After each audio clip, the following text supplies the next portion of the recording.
Hello, everyone. Welcome to another Saturday night chat.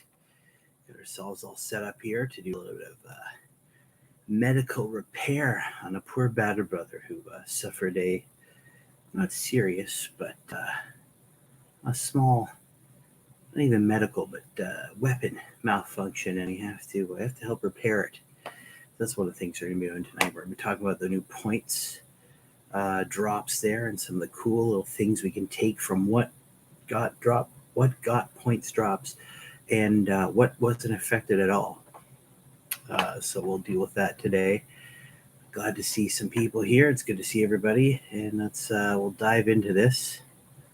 So to begin with, after the last live stream we did, us poor battle brother here had a small minor weapon malfunction. Now normally this model, obviously he's got his bolter there, he's equipped with a dagger, and it broke off. Not sure when it happened or where, but I noticed at the end, hey man, how's it going?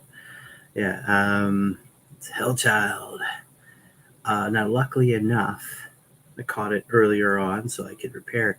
I was working on my Infernus squad. I'm painting up for the mini warm-up challenge, and I had an extra arm with a bolt pistol, so I thought, why not? So I cleaned up the break, chopped off the bolt pistol from the hand, and hey, Mythos, my brothers, how's it going? So we're going to paint that up quick. Not a huge job, but it's something that I've always said, just because something's broken doesn't mean you can't fix it, right? And it's always cool to do a little bit of fixing up. So we're going to work on that right now. And then we're going to work on some other stuff afterwards. But first and foremost, we got to get his weapon up. How's it going, Mr. Hellchild and Mr. Frosted Fifth? Moving my seat around there. I'm on a bench over here. So how are you guys doing tonight? All right, so obviously the big deal is we got all the points all over the place. Marines, for the most part, went down. Eldar went up. Eldari, however you want to call them. So lots of coolness there. But what I took, the most interesting thing I took from it, other than the fact that, some stuff got cheaper for the Marines, it was cool. Everything, all the bigger stuff got cheaper, which is good, right? What broke? Yes. Okay, so go through that. This Tyrannic War Veteran here, obviously in the right hand he's got his bolter, trusty bolter. In the left hand he's supposed to have a dagger. It broke off. I have no idea where it went. It's an old model. The dagger's been pushed back and forth, and it just broke off. So I've replaced it with a newer style bolt pistol I had left over from building my Infernus Marines.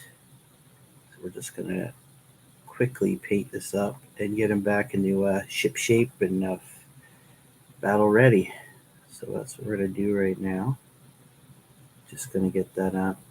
Now, one of the cool things I noticed, I think we got a bit of a heads up as to what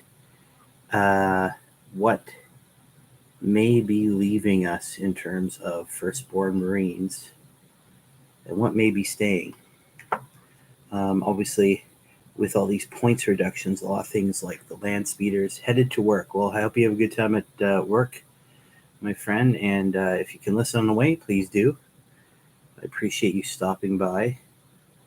But yes, so I think we're going to see a little heads up as to what may or may not be leaving the Codex beyond what they've already said is going to be legends, right? We know that scouts and land speeders and a lot of the bike stuff is gone. The old bikes, I should say, not the Outriders. None of that stuff got points updates for the most part. Strange enough, scouts did. Now, I'm not sure if that is meant to be for the current scouts or maybe them just prepping for scouts that are coming out next. Who knows? Because we are getting new Space Marine scouts. A lot of the characters, the older characters, There wasn't really much. Cassius didn't get one. Tellian, Cronus, any of the other characters who haven't become Primarisized didn't get one. Although Lysander and Sicarius did get point decreases. I believe there were decreases. I know Gulliman went up. Man, I wish Outrider bikes could take. So do I. It's this weird. I don't know. I do like the auto inclusion of stuff in the points. It does make things simpler, but I do kind of miss the ability to sort of outfit your army the way you want. Hello, Paint Minis Live. Thank you for joining us, man. We're just starting up here. We're just helping a battle brother out. I have this Tyrannic War veteran who lost a dagger, so we're replacing it with a bolt pistol. Make it look all beautiful again. So, and there is a little bit of weirdness still going on to me, where you have, especially being an Ultramarines player, where we've got characters who have no models anymore. Cassius, Tellian, Cronus, Sicarius, you can't get anymore. The Tyrannic War veterans themselves have no models, but they're not legends yet. I say yet because I have a feeling some of them may become legends. Some of them may get new models. Who knows? I would love to see Tellian get Primarisized and be able to lead this new unit of scouts. I would love to see Cronus get Primarisized and end up being able to go in these bigger Primaris vehicles. I'd love to see Sicarius get Primarisized. I think they should. I think they'll survive the new codex. That's the point I was getting to. I have a feeling we're going to lose some of these units. I think we're going to. Now, I could be doom-mongering. I could be wrong. I got to say, I am surprised the Tyrannic War veterans survived to 8th. I'm surprised they got a unit in 10th. They got an index card. I could have got rid of them there. Obviously, want people to be able to use everything they've got. And it's a little conflicting to me because the Tyrannic War veterans, I say this as an alternate player to go with the new direction of the channel, right? They were mentioned in the Octarius books. They've been popping up elsewhere. In the new rule book I got, the big rule book that came with the Leviathan, there's a whole bunch of stuff in there. There's a whole section on First Captain Agiman of the Ultramarines and how he's taking his soul. Where are they? I can't remember. There's these crusades to go save Segmentum Solar, and in there it mentions that they're grabbing as many specimens, Tyranid specimens, as they can to study him to know how to defeat the Tyranid. And it mentions in there his discussions with Cassius. So this is they're past tense discussions, but they're meant to sound recent. You know, they call him the greatest Tyrannic War veteran and a Tyranid hunter from the Death Watch. But he's mentioned there Cassius. So Cassius is obviously still around. So, I mean, it's not the first time they've gotten rid of characters and replaced them. I don't know if Cassius can be Primarisized since he's more metal and machine than man at this point. But I don't know. I'm steeling myself to the fact that we end up losing the unit. I'll be surprised if it makes it. I mean, especially since their focus is on Tyranids, it'd be cool to see the Tyrannic War veterans survive. Or for all we know, we could get plastic Primaris Tyrannic War veterans, which would make sense, right? Care to speculate on how the conversation on the line meets Rabute? Ooh. I like to be pox fly on the wall with that. That's going to be interesting because their history, it has been touched upon. Rabute really he was a big fan of the Lion. Obviously, things have gone on. The Lions met Dante. The Lions met some of the Fallen, who are now no longer the Fallen. I can't wait for them to explore that a bit more as a side note. But he's sort of gotten a quick history as to what's going on.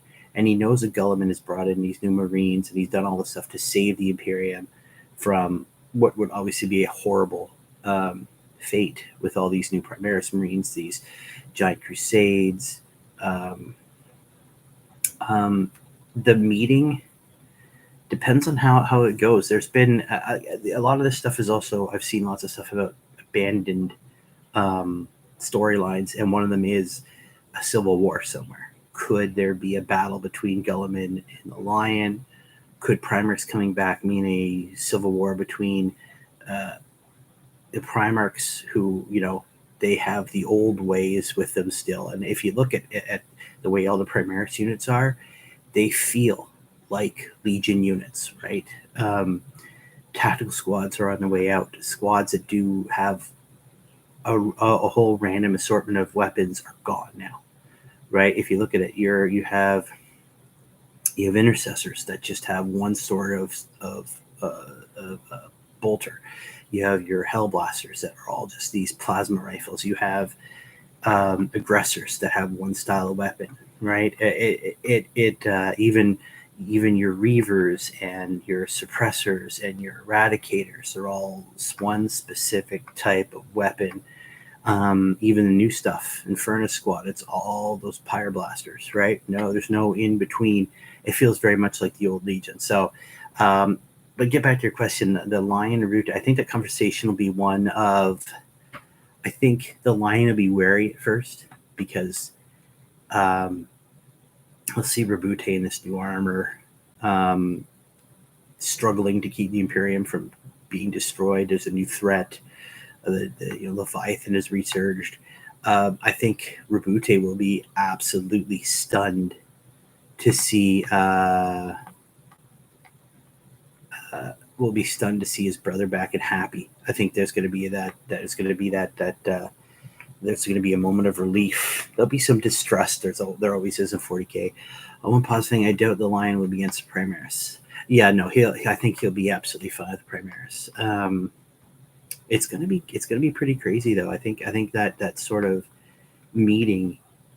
There's been small moments of joy and happiness in 40K or 30K, the Horus Heresy stuff. There's all these small moments of where something really good happens.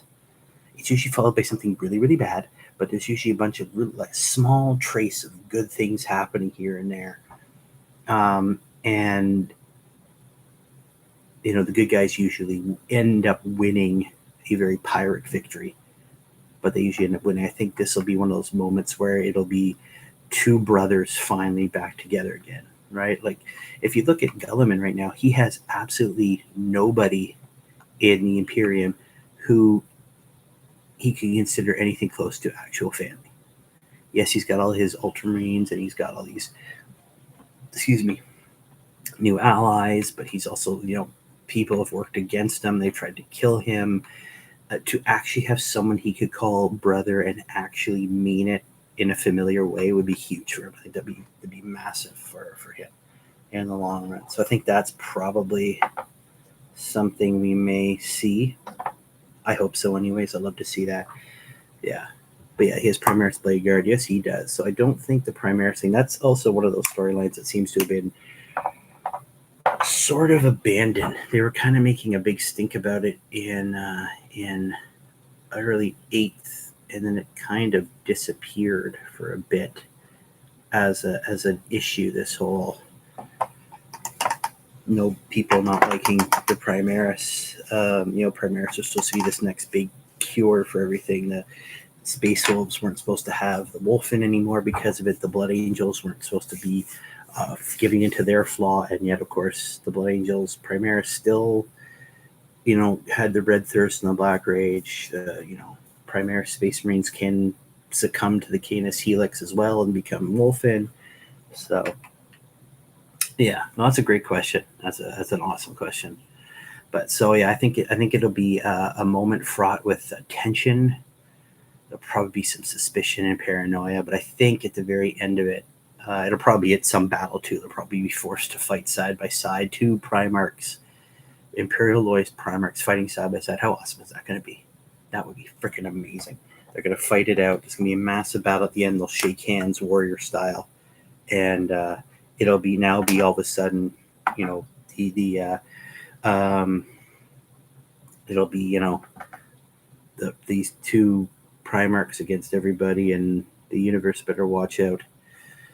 I mean, there's been some other mentions over the years of other Primarchs, so I don't want to spoil. There's lots of cool stories out there. I'll give you one though. Currently rereading of Empire, the reunion between Lion and Demon back then was filled with both pride and Shriard. Minor friction between their different beliefs and some jealousy from both. Yeah. Again, that's one of those things that I think there's definitely going to be there's going to be some pride, and there will be. There was always a bit of a friction, right? I mean, the Lion and then the Dark Angels are the first Legion. They were the first Legion. They are one of the best legions, right? And so I think, yeah, there's going to be some jealousy there, but I think in the end, those two will work it out, right? What's really cool is there's actually a really awesome story there about some of the, and it mentions Korax. I think I mentioned this before, but Korax is out there, and he's hunting chaos like never before.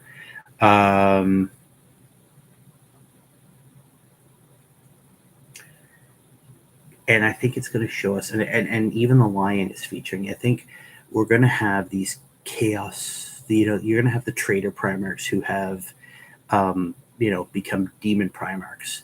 I think you're going to start seeing, and it's already happened with not so much Gulliman, because he was really stuck in time. I think eventually it might happen to him. But if you look at Lion with his forest walking, you can sort of just by will now enter this ethereal forest and then pop out somewhere else. I'm betting Good Feels meetup in the very near future. From that, a bit of clash of ideology causes them to keep each other a bit more business casual. They're both headstrong. Yeah, there's also a sense of brotherly admiration too. It said the only two brothers Demon ever looked to was Horus and Lion. Yeah, so I think at the end it'll be business casual, but I think by the end of 10th, if not going into 11th, I think it's going to be more Primarchs, loyalist Primarchs. I think it's going to start feeling like, I think they'll start getting closer together. They're going to have to. I think that's really cool. But yeah, anyway, so Korax is out there, and he was actually on a planet that was visited by the Word Bearers, and the Word Bearers are getting attacked by this giant, basically ink shadow thing, and it just starts ripping them apart. And eventually they send word, and Lorgar himself shows up, and they're like, what is that demon? He goes, that is no demon. And there's this giant, and they're running away. They think they made the ground explodes up around underneath these word bearers, talons ripping things apart, just this giant ink shape. And then right in front of Lorgar, it shifts into the shape of Korax, and they have this epic fight, massive fight, and it's a huge fight, and it's this epic battle between the two of them. They beat the heck of each other. Korax can turn into this giant, basic ink blot of doom, talons, but he can actually show up as himself. He can turn into a flock of ravens, and it's this massive battle. And at the end of it, he reforms to this Primarch state, and he's beaten and bruised. His armor's dented up, but Lorgar is in much worse shape. And he's like, I have your set now, Lorgar. I'm coming for you. And so there's this idea of he's not a demon. Lorgar himself says he's no demon. That is not a demon. Obviously, the powers of work may have affected him, or it may have drawn out something that was always there. We look at the Lion. He's, the Lion can do this forest walk. Gulliman may develop something of his own, because he's one that's actually been frozen in time for 10,000 years. Whereas you look at the Lion, he was asleep for 10,000 years, but he's aged. He's a bit different, right? But there's this idea of ascended Primarchs, because if you go back to the mystery behind the Primarchs, part of them is the stuff of chaos. Part of their makeup is the stuff of chaos. It's stuff that came from the realm of chaos. The Emperor was able to get his hands on.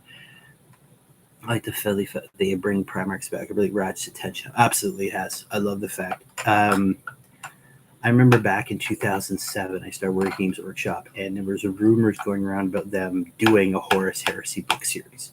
Because obviously, before the Horus Heresy was one of these amazing historical storylines, right? Future history, where, but it was never fully cleaned up. We never got all the details. I have downstairs. I have my Visions of Heresy, the original version, and there was Horus Heresy card games, and so there was lots of artwork of old armor, and you got to see the Primarchs, and John Blanche had a whole ton of work in there, which is amazing.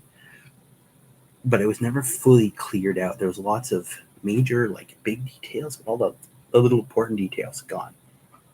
Of course, then when they did Horus Heresy, the first book, boom, now we're seeing Primarchs, and now we're seeing the legions, and we're getting stories, and we're getting to get the personalities and the voices of these Primarchs. It was amazing.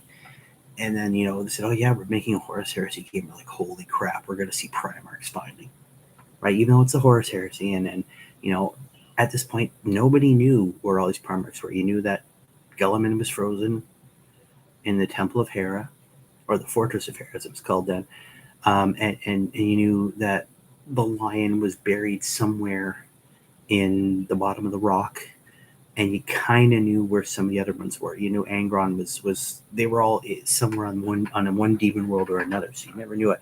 So the fact that eventually we got Primarchs, wow, we were totally just wow.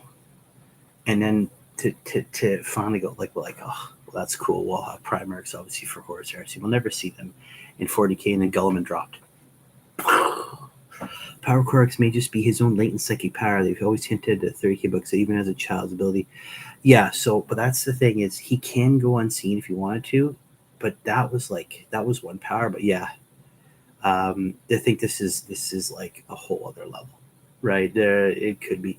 Couldn't agree more. The books have always been huge orgasm. She has stolen my freaking all. Yeah, the books have been absolutely. I remember even reading the very first line. We were sitting there at work one day. We just got the first book in. And the opening line of the first book was, I was there the day the Horus slew the Emperor. That's the first line of the first book. Foreshadowing. Right? And we all just sort of read it. We all got our copy. We all paid for it and all that. And all over that. And we all just sort of read it. And we all looked at each other like, oh, man. That's how you start a book series. And of course, that's a lovely bit of foreshadow. We all went, oh my God. Yeah, it was, and then all the other little tidbits that have popped up, right? The fact that they fleshed out Horus and all these other characters, and they fleshed out Altharius and Omegon, and then all these other little things here, and then brought twists and turns and all sorts of stuff. It just made you go, wow, I can't believe they just did that. And I mean, that's some superb writing, and I love the fact that we're finally getting some Primarchs in 40k. I think that's important that they come back. Part of me, there is a bit of it that is a bit of a danger, if you don't mind me playing devil's advocate here.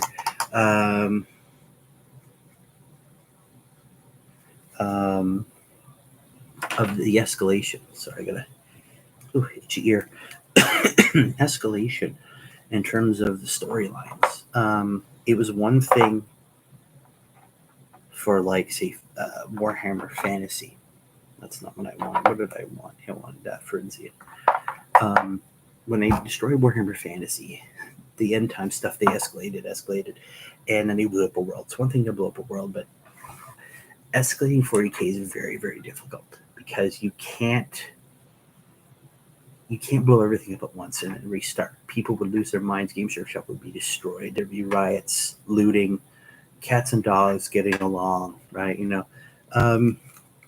So it's very hard to escalate 40k. Adding in at the end of 7th, adding in a Primarch and a new Eldari god, even though they've kind of been very lax on that storyline. It was actually, oh man, a new faction of Eldari, that's cool. And then they're just sort of another craft roll down, so it's not that great. But bringing back a Primarch, boom. And Magnus bringing back the planet of the sorcerers, boom. The great scar across the galaxy, huge. That's how you do it. And even now, at the end of 8th, they had the psychic awakening, and the Necrons are resurging, and then all that crazy stuff happening, and then the Arcs of Omen, right? These massive battles, and Vashtor and Abaddon getting this key that will unlock this weapon that will be this great thing that will destroy the Imperium once and for all. It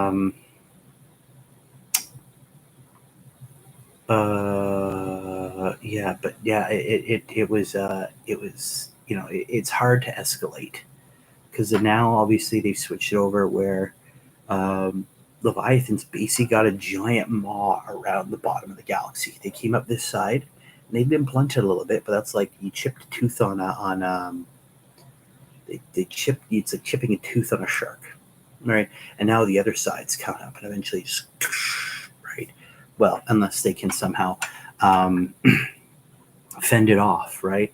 So it's very difficult. I remember reading through the books from the end of Warhammer Fantasy, and there was a lot in there, a lot of suffering, a lot of pain, major victories, horrible defeats, and they've been sort of doing that in 40K. But again, you can't really blow up an entire universe. It's not the same, right? Your passion in the universe shows. Well, thank you. Thanks for being so welcoming. Absolutely, man. I'm looking to one and all, as long as you're not a jerk to people. That's where I don't mind. Me to the fair. What's one mini you wouldn't mind having painted up and sent to you? That's generous, man. I have no idea. I'll have to get back to you on that, but I appreciate that. Love the Ghostbusters 2 reference. Yeah. No, hey, man. Ghostbusters is awesome.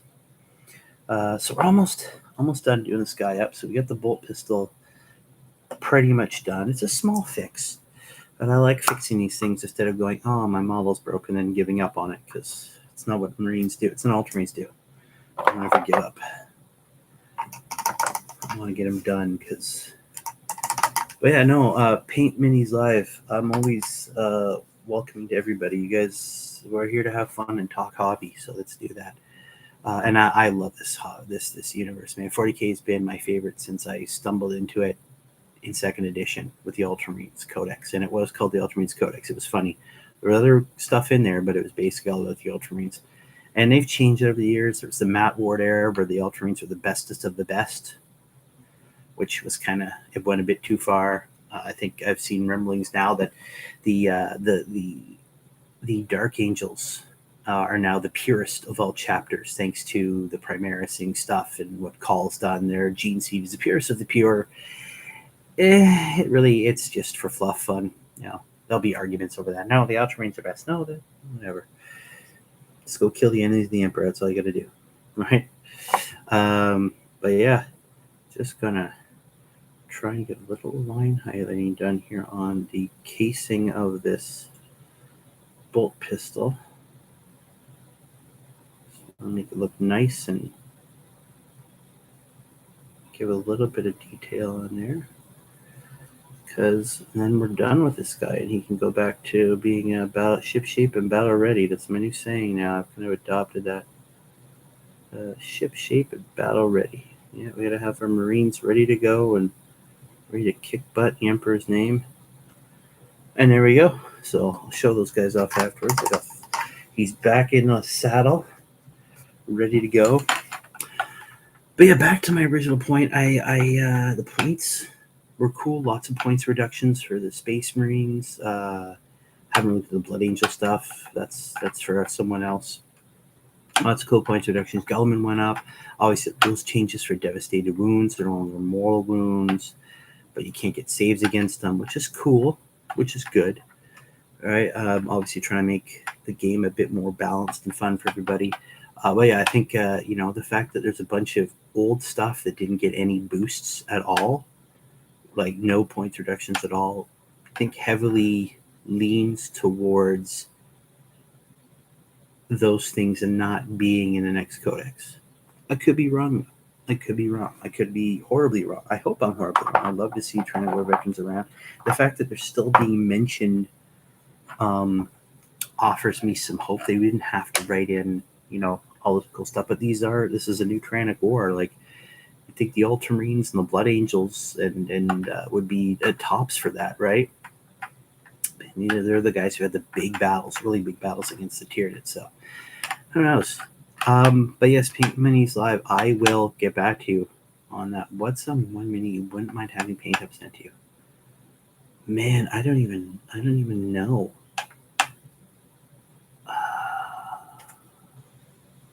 I don't know.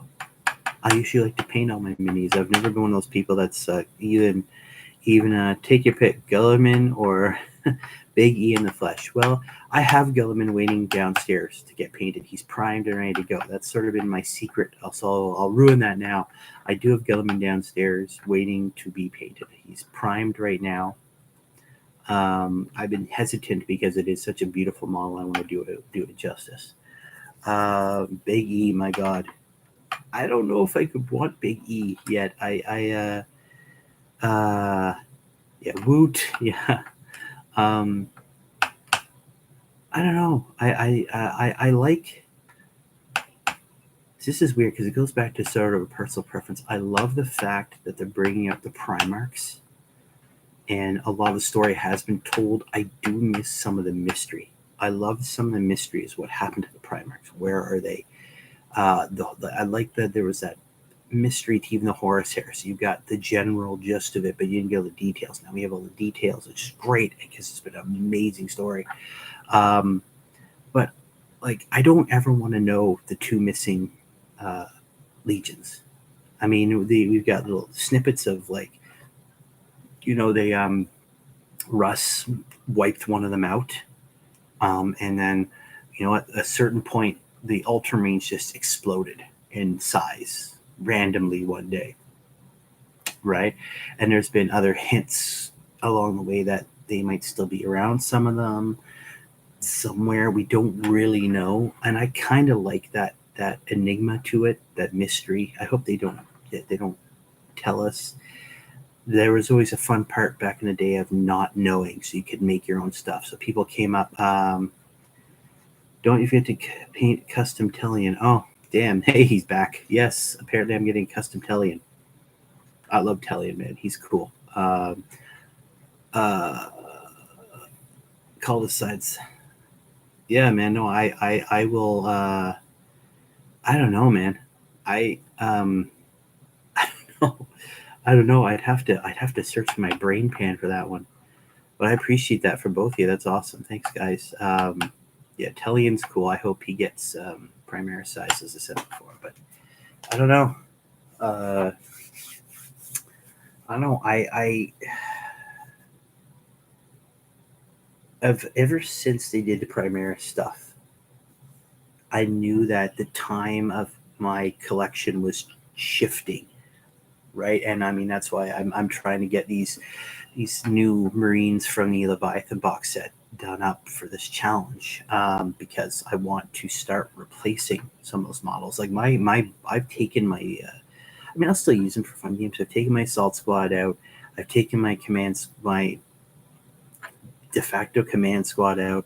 I've taken my scouts out of my box. I've taken my attack bike out. Just because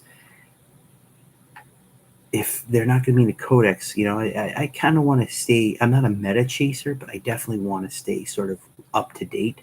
So, I mean, I still have my 3 tactical squads in there. I have my assault intercessors. I still have a chaplain, a captain, or 2 or 4.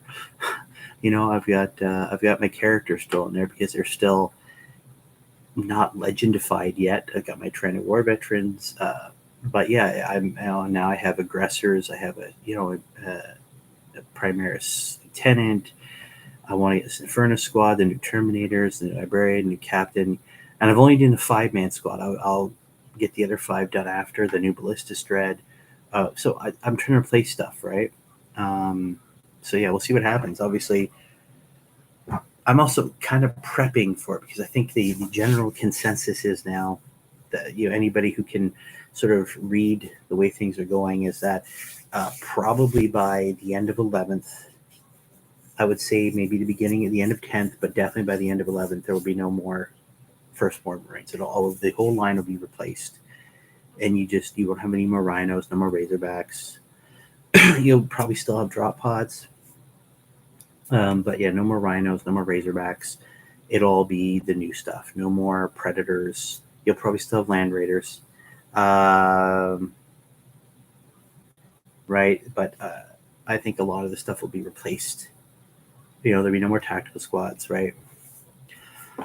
I'm a proud heretic, so some of the lore regarding Lois is lacking. Could you fill me on 5 weapon skill on 500 worlds? The 5. Okay, so the 500 worlds. So Gulliman, the joke is that all these other Primarchs have like superpowers, and Gulliman superpowers excel. Gulliman was efficient. He was God. How do you explain this? Okay, so if I go back to it, each Primarch represents a portion of the Emperor's personality, right? They all represent an extreme of the Emperor's personality, right? Gulliman was the efficient builder, right? The empire builder. So while other Primarchs would, I've got Hellblasters. Yes, the Hellblasters. Thank you. I got to get those. I have Hellblasters to paint up. I have Reavers to paint up. Thank you, Mythos, for reminding me. And they are good with the Primary Master 10. Absolutely. So Gulliman was the empire builder. Where other Primarchs were racing through, and they'd just smash through. They'd bring a planet to compliance, meaning under Imperial law, and they'd just take off. And let the Imperial army, basically what would become the Guard and the Navy and all other stuff, was all combined in one. And they'd come rushing across. They'd catch up, and they'd start rebuilding. What Gulliman would do was he'd hit an area. He'd take it over. Yes, he was a perfect center as well. Yeah. And he'd rebuild everything before leaving off. So his crusades his campaigns were a little bit slower, but his places were paradises when he left. And so he had Ultramar in the 500 worlds. Now, at one point, Mythos called it a book called Unremembered Empire. As the Horus Heresy was unfolding, there was this thing called the Ruin Storm, which basically cut, kind of like the scar is in the Imperium now, cut the Imperium in half almost. And Gulliman couldn't get word out. He didn't know if the Emperor was still alive, what had happened. So he created the Imperium Secundus. And he put none other Sanguinius in charge, and basically said, you're the one who should have been in charge. It's not. He even says to him, Horus was good, but you're the one who should have been in charge right from the get-go. Horus had some serious issues, right? So that's sort of this. So there was a giant chunk of space that was owned by the Ultramarines, and it sort of shrunk as the years went on. So then the Ultramarines basically just had the realm of Ultramar. And instead of paying an imperial tithe, those planets paid a tithe to take care of the Ultramarines and all that stuff. When Gulliman came back, he basically reinstituted the 500 worlds. Just took over a chunk of space again and said, this is the realm of the Ultramarines now, as a way to reinforce the Imperium. So that's what that was. So yes, it was a mini empire. Even without that, most Space Marines chapters, especially the original chapters, the original legions, don't just have a chapter planet, they have a chunk of space that's their own, right? So the Blood Angels have that whole. They have shield worlds. They have a whole bunch of space. Even the Space Wolves control a chunk of space around Fenris, right? It's not just one planet, but a whole chunk of space. The Blood Angels do that. The Space Wolves do that. Other ones don't. The Imperial Fists don't really have their chapter world is Terra, but they are in the Phalanx, a big ship, right? And of course, so the Ultramarines, again, he's an empire builder. So he built a massive mini empire, but he's completely loyal, right? Personally hoping they keep the Legacy Marines, the mix on tabletop. It does look cool to me. I think that's why they've done stuff like upsizing the Terminators, because the Terminators, they're just Terminators now, Space Marine Terminators. Are they Primaris? Are they not? Who cares? They're Terminators. Even things like the new Stern Guard, it's a healthy mix, right? You see them, they're obviously bigger, but their armor slightly bit more like the old stuff, and some of them even have the old helmets. And they don't have that new helmet that they if these old the Mach was it Mach 8 helmets, right? So I mean, so I think they're trying to integrate and then saying, making Calgar the first one to cross the Rubicon Primaris, so they can show that these old Marines can become Primaris Marines. So yeah, so chapters of the governors in the fight. Yes and no. Each planet within that has its own imperial governor because it is part of the Imperium. Certain Space Marine captains will be governors of worlds, sort of. It gets kind of complicated. It's political. So yeah, basically, and of course, in those 500 worlds, there's successor chapters that own some of those planets too, right? Some of them, like Sotha, were destroyed. That was the home of the size of the Emperor. Other ones have just different chapters. Of course, they all used to be, especially the Ultramarines had the biggest amount of successor chapters. There's lots of successor chapters out there that used to be Ultramarines 10,000 years ago. So yeah, depending on the planet, there could be an Imperial Governor, a Space Marine could be charged, a Space Marine Captain. So yeah, it's all depending on how that chapter decides to do stuff. Obviously, chapters have changed wildly since their days.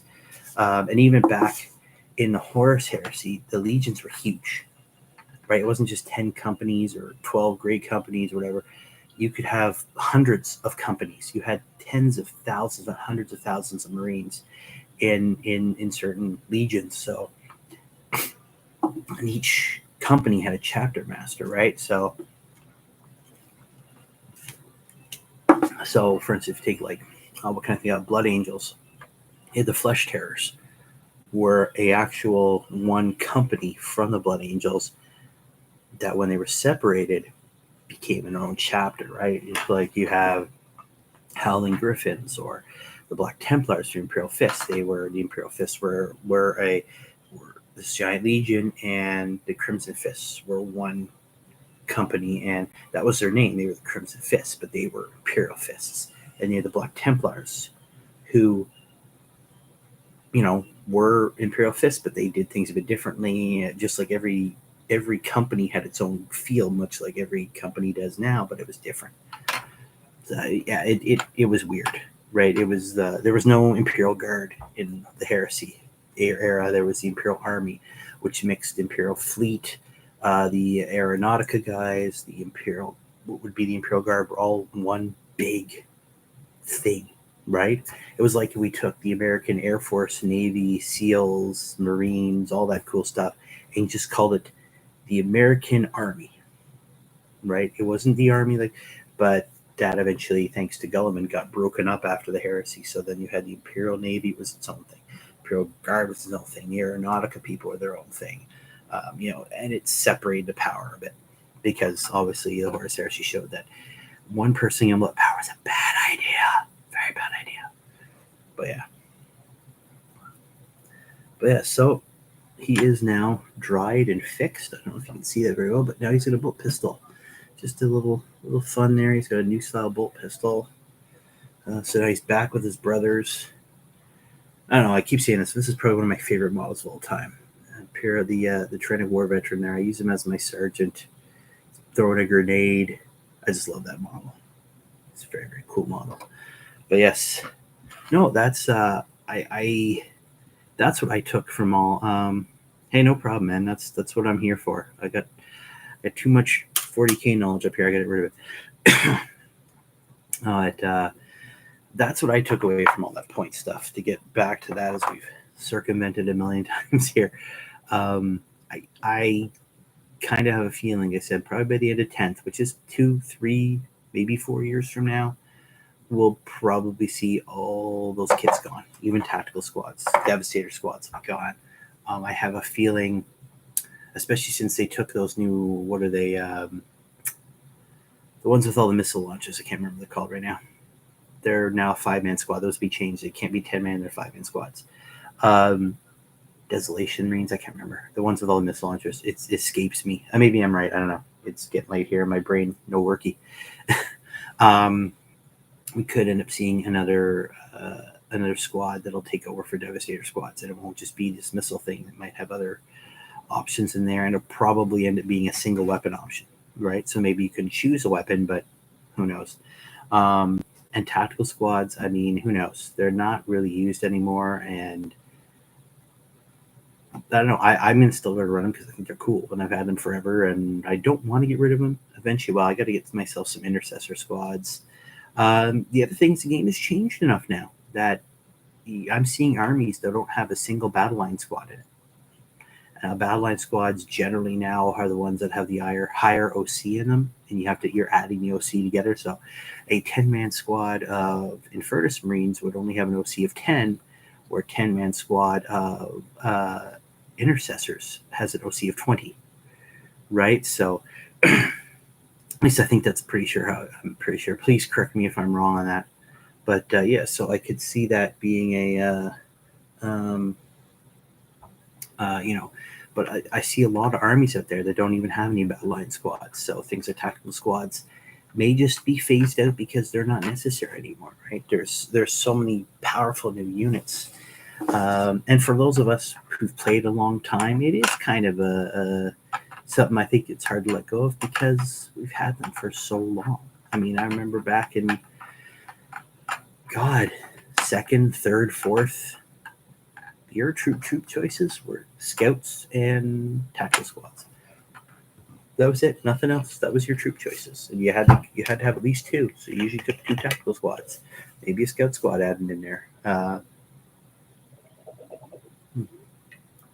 Water good, but so yeah, I don't know. I've seen lots of lists that. I've also seen lots of lists that have lots of, or at least have 1 or 2 battle line squads in there to capture objectives and to get that extra. But if you can just wipe your opponent off an objective, it doesn't matter how many OC they have or you have. You're still gonna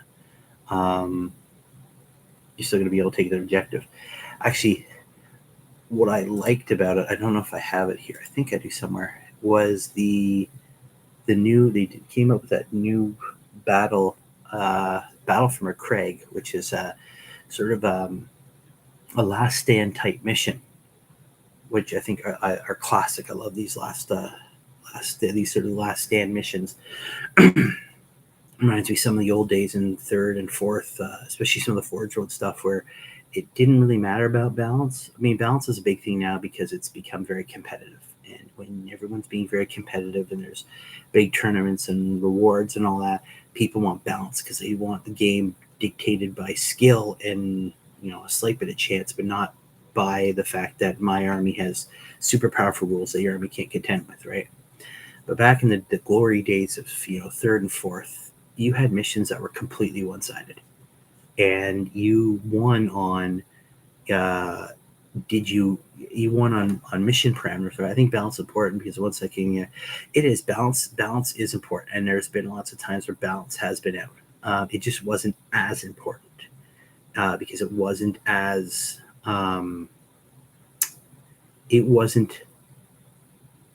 crucial as it now.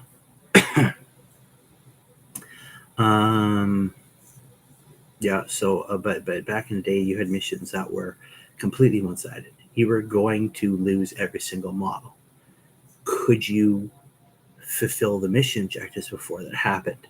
But I like this one, the Battle for McCraig, because it's there's no victory points. It's if at the end of the game the attacker has even one objective, it's over. So the good guys, the defenders, have to keep them all off the objectives, off all 3 objectives. Only 3, but you have to keep them off. They get even 1, it's over. If you keep them off all 3, you win, right? See, the investment in Legacy Marines is pretty hefty. It is true. I know they want urge people update, but some people are going to need a small more. That is one of the things that is a major problem with the hobby as a whole right now. Doesn't matter if it's Games Workshop or not. things are getting more expensive. The people's dollars aren't going anywhere near as far as they used to. So yeah, exactly. I've been thinking about it too myself. Excuse me. I think uh, the fact my wife surprised me with the box set, the Leviathan box set. I'd already picked up some other stuff. Um, let's see. I'd rather play good close game, lose than do smashing win. I love close games. I agree with that. I love I love close games. They're so much more entertaining than just being wiped off the board or wiping your opponent off the board, and because you don't feel like you've had any fun. It's like, all right, great, I powered over you, I steamrolled you, which is great, but where's the back and forth? Where's that there's that essence to the game when it's been so close. I swear, I think I mentioned last one. I had a couple of games back and forth where I won by a Devastator squad, literally 5 Marines. That's all I had left, and I won because it was 5 Marines, or I lost by a tank. Had I blown up the tank, I would have won. Didn't blow up the tank, lost the game. Very close, so close. Here for us. Yeah, no, I love close games. But I'm not saying balance is important. But I'm just saying back in those days, balance wasn't as important. I remember the Siege of Rax when that came out. There was a mission where one of the missions was you start off with whatever you had left over from your last game. So hopefully you paid the last game really, really well and you have a lot left over, because if not, you're gonna have a tough time. And basically your survivors have to hold out as long as possible. Your reinforcements arrive. Of course, they don't arrive till like turn 3, so you have to survive. Meanwhile, your opponent's got his full army on the table, right? So it was stuff like that. There was so this Battle from McCraig mission was really, really cool. It felt reminiscent of that, right? If your opponent even gets one objective, doesn't no victory points, no secondaries, either they have it or they don't. If they even have M1, it's over, right? So at the end of the game, you can have killed more. Doesn't matter. They took the objective, so you got to be smart. I remember the original end time stuff that they did way back in the day, where Archaon marched on Middenheim and all that. You had a mission that was basically you were fighting. Oh, and the Battle from Craig thing, the attacker has, I think I think it was either double or 1,000 points more. I'd have to look at it again. I only looked at it quickly. The attacker has more than the defender, right? And I remember there was this mission in Warhammer Fantasy where you had to slow down Archaon's Horde. You weren't going to stop it. There was no way, and that was double. So if you took 2,000 of Empire, the Chaos Army or the attacking army got 4,000 points. That was that simple. You were outnumbered, outgunned, double everything, right? And you had to do is you had to whatever you had to get your victory point, your points back. So if you had a 2,000 point army, you had to take out 2,000 points of the attacking army. And I remember they had this amazing battle for it. It was Empire and Kislev versus Chaos, and it came down to a bunch of Kislevite lancers managing to wound Archaon, and eventually came down to Archaon, his sword raging against him, and he failed his armor save, and he took a wound, which gave him enough points to get that 1,000 points and basically win the game, even though everybody got wiped off the board. There was all that was left at the end was Chaos Forces. That was it. I think there was one. It was like a cannon left on the table and a few handgunners, but that was it. Everybody else had wiped out. So that's kind of I don't know. I miss those games, but yeah. So hopefully thoughts on boarding action system. I haven't tried it yet. I mean, I've tried some small stuff with my own models. I haven't played a game, and I haven't played a game in a while. It's one of the things I'm trying very, very hard to do in 10th is actually get some games, and it's been with work and family obligations. And where I live, there's no gaming stores where I live, so having a game is very, very difficult. I do like I do like boarding actions. I think it's really cool. I like the fact that it wasn't a brand new game. Just some small. Yes, I think Mythos has played a bunch of them. Excuse me, man. I haven't. But looking at the rules, looking at the setup, I think it's pretty cool, right? I like the fact that you're It's very streamlined. You only so much you can take. There's no throwaway units. It's very close combat, fast. I like the fact that the rules were just slightly twinged a bit. They're tweaked, not twinged, but tweaked a bit, and it wasn't a brand new game. I like Kill Team. It looks pretty cool, but I don't want to remember new rules. I'm never going to play. I'm probably never going to play Kill Team. I don't want to remember new rules or new designs, and that's why I think Apocalypse, the new version of Apocalypse, failed as well. Excuse me, because it was like a brand new game. I had a brand new rules. It's not that great. I like the old version of Apocalypse because it was basically just 40k, but things died quicker because you had massive world-ending weapons at your fingertips. It was good. We'll see what happens. I'd love to play an Apocalypse game too, though. I think Apocalypse game would be amazing. I've seen people playing it again, and it looks like. I don't apologize, man. You're at work. You got responsibilities, obligations, man. We're all in the same boat. All right. So he's done up. The other thing I want to do is I have this cool little 3D printed Star Trek ship. a little old school original series style ship. It's only got one nacelle. It's like a scout class ship. I thought, you know what? Let's paint that up because it's a nice little palette cleanser while we chat.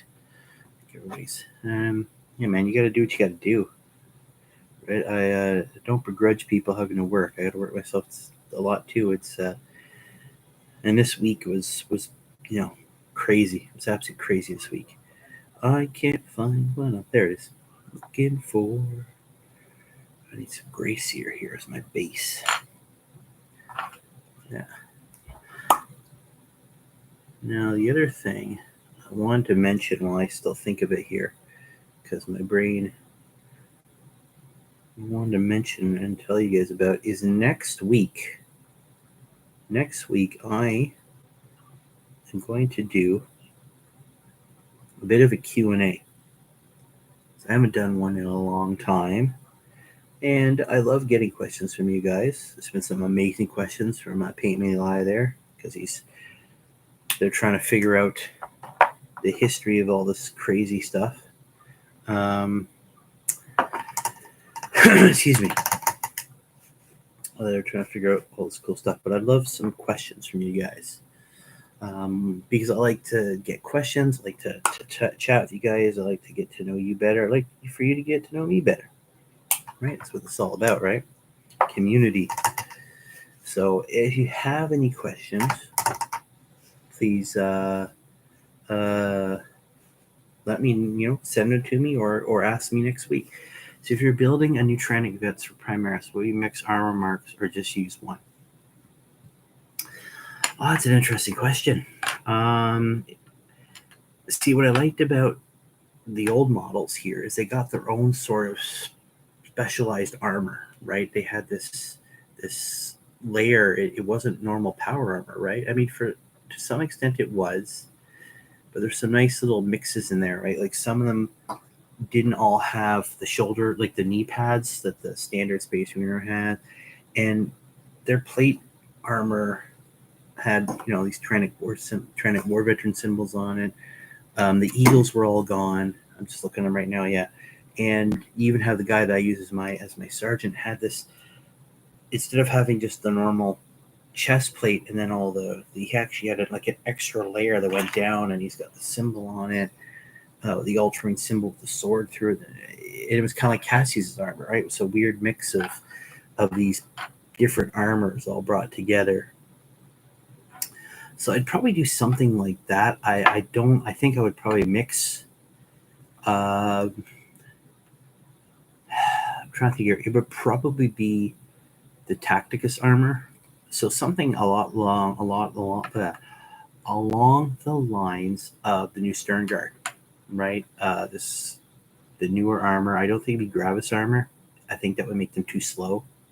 The thing about this, it's actually one of the things I like about the rules is that they're trying to get that X factor of skill into there, not just here's a stat line and here's some cool weapons. Like the last version, they had specialized weapons. Yeah, they got bonuses against Tyranid, but they had specialized weapons that were special issue bolt guns that shot 30 inches like the old and it was, can't remember if it was -2 AP or -1 AP and 2 damage or vice versa, but they were just really powerful guns. Right now, with the anti-Tyranid 4+ and all that stuff, yeah, that's the thing. Phobos would be good too. Yeah, but for me, it would be more like a veteran style armor, not the Phobos. So Phobos is cool. I heart Horus. What can I say? Happy it's helping out. Hey man, Horus is cool. Who knows? Maybe if you're lucky, we'll see a Horus model one day. There's been lots, but yeah. To get back to the first question, we'll get back to Horus in a second.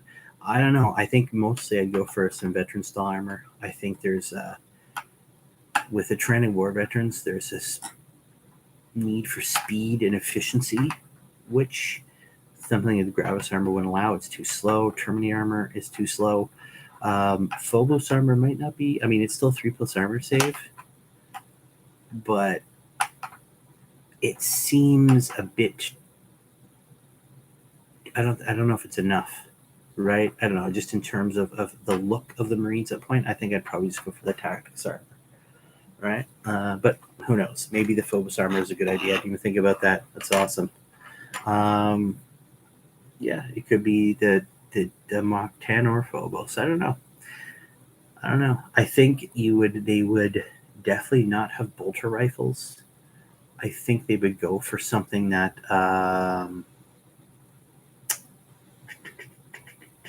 I think they'd probably have something more along the lines of what some of the other units have. I don't think it'd be standard bolt rifles, or even or maybe just be like specialized combi weapons that are again, everything about them, all their weapons, whether it's the way that they are right now, they're bolt pistol, bolter, and close combat weapon, all of anti-Tyranid 4+. I think that's not supposed to be the strength of the weapon, but the skill they're using, right? They know where to stab, they know where to shoot, they know the weak points, right? So they can pretty much have any weapon you want, right? But I know it's a good question. I heard Horus. What can I say? Horus is pretty cool. One of the cool things about the fluff they put out there is, at this point, pretty much anybody can come back from the dead. Even someone like Ferrus Manus could probably come back. The fact is that if you look at Fabius, I don't know how you say it, Bile there, he actually made a fully perfect clone of Fulgrim. And this clone knew its history, knew what the original Fulgrim had done. It was disgusted by it. Now, before Bile could corrupt him, Transient the Infinite took him away. So right now, I know Fulgrim just got a model for the Horus Heresy. Fulgrim Ascended, at massive wings. He's got the whole snake body, the multiple arms, the wings, the whole shebang. Now he's still out there at 40K. He's been seen at the. They talked about it. Some of the yeah, I love that story. Yeah, no, the model's fantastic. I don't know how you're gonna transport it. That thing is gonna be huge, and the wings are gonna break all the time. I guarantee you. People will be talking about how many times the wings break. But yeah, so at this point, there are 2 Fulgrims running around. One is with Transient Infinite. Maybe he's frozen in the collection. Who knows? And of course, there's the original out there. They're magnetized rays. Maybe, yeah. Just those wings are huge. You're gonna have to magnetize those wings or something. You could take them off and put them away.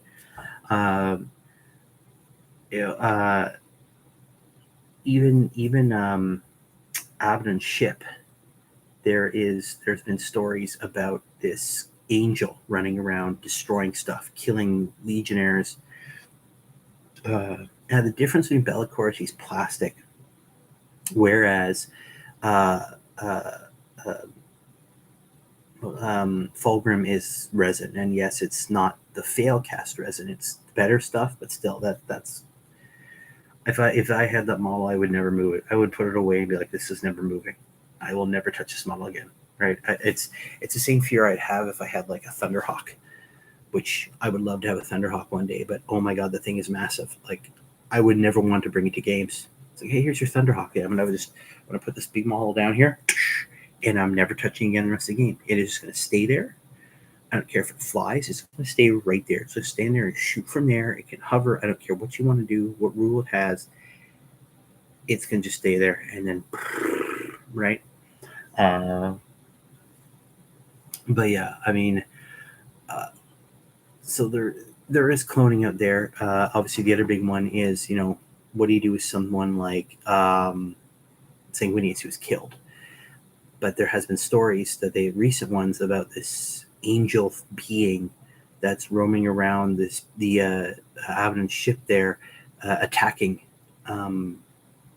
Chaos Space Marines, and it disappears or gets destroyed and it comes back.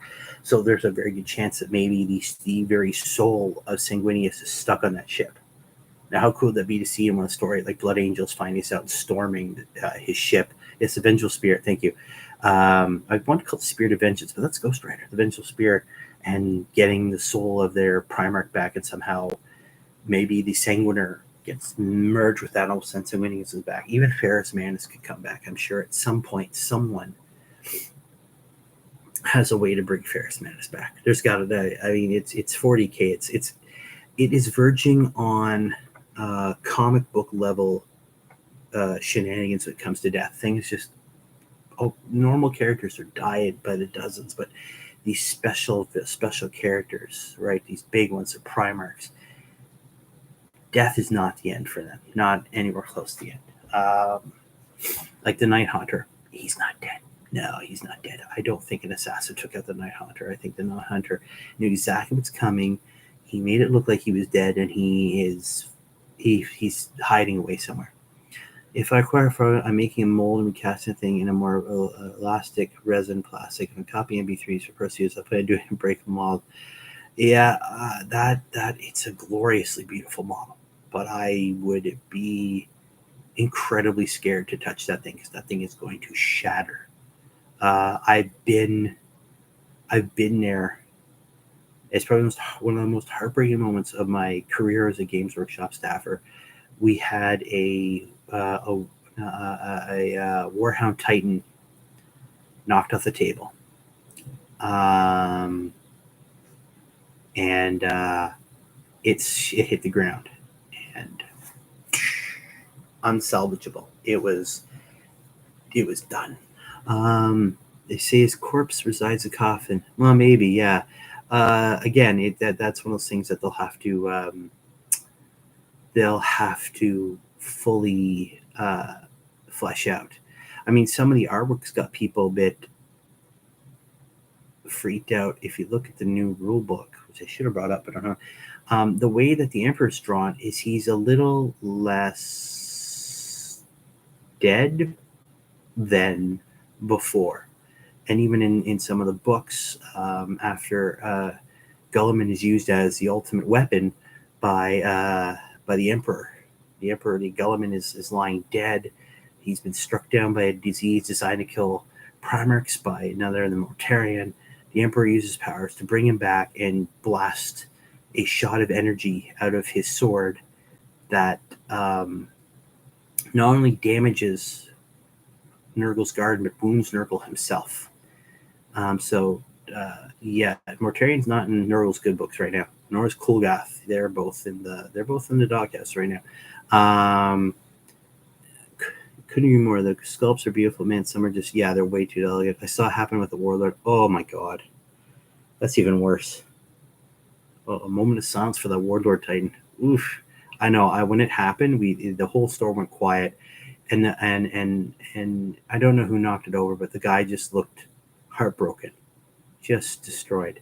But anyway, in that story, at the end of it, they find out that the big scar across the big warp storm that's cut the Imperium in half is actually reawakening the Emperor.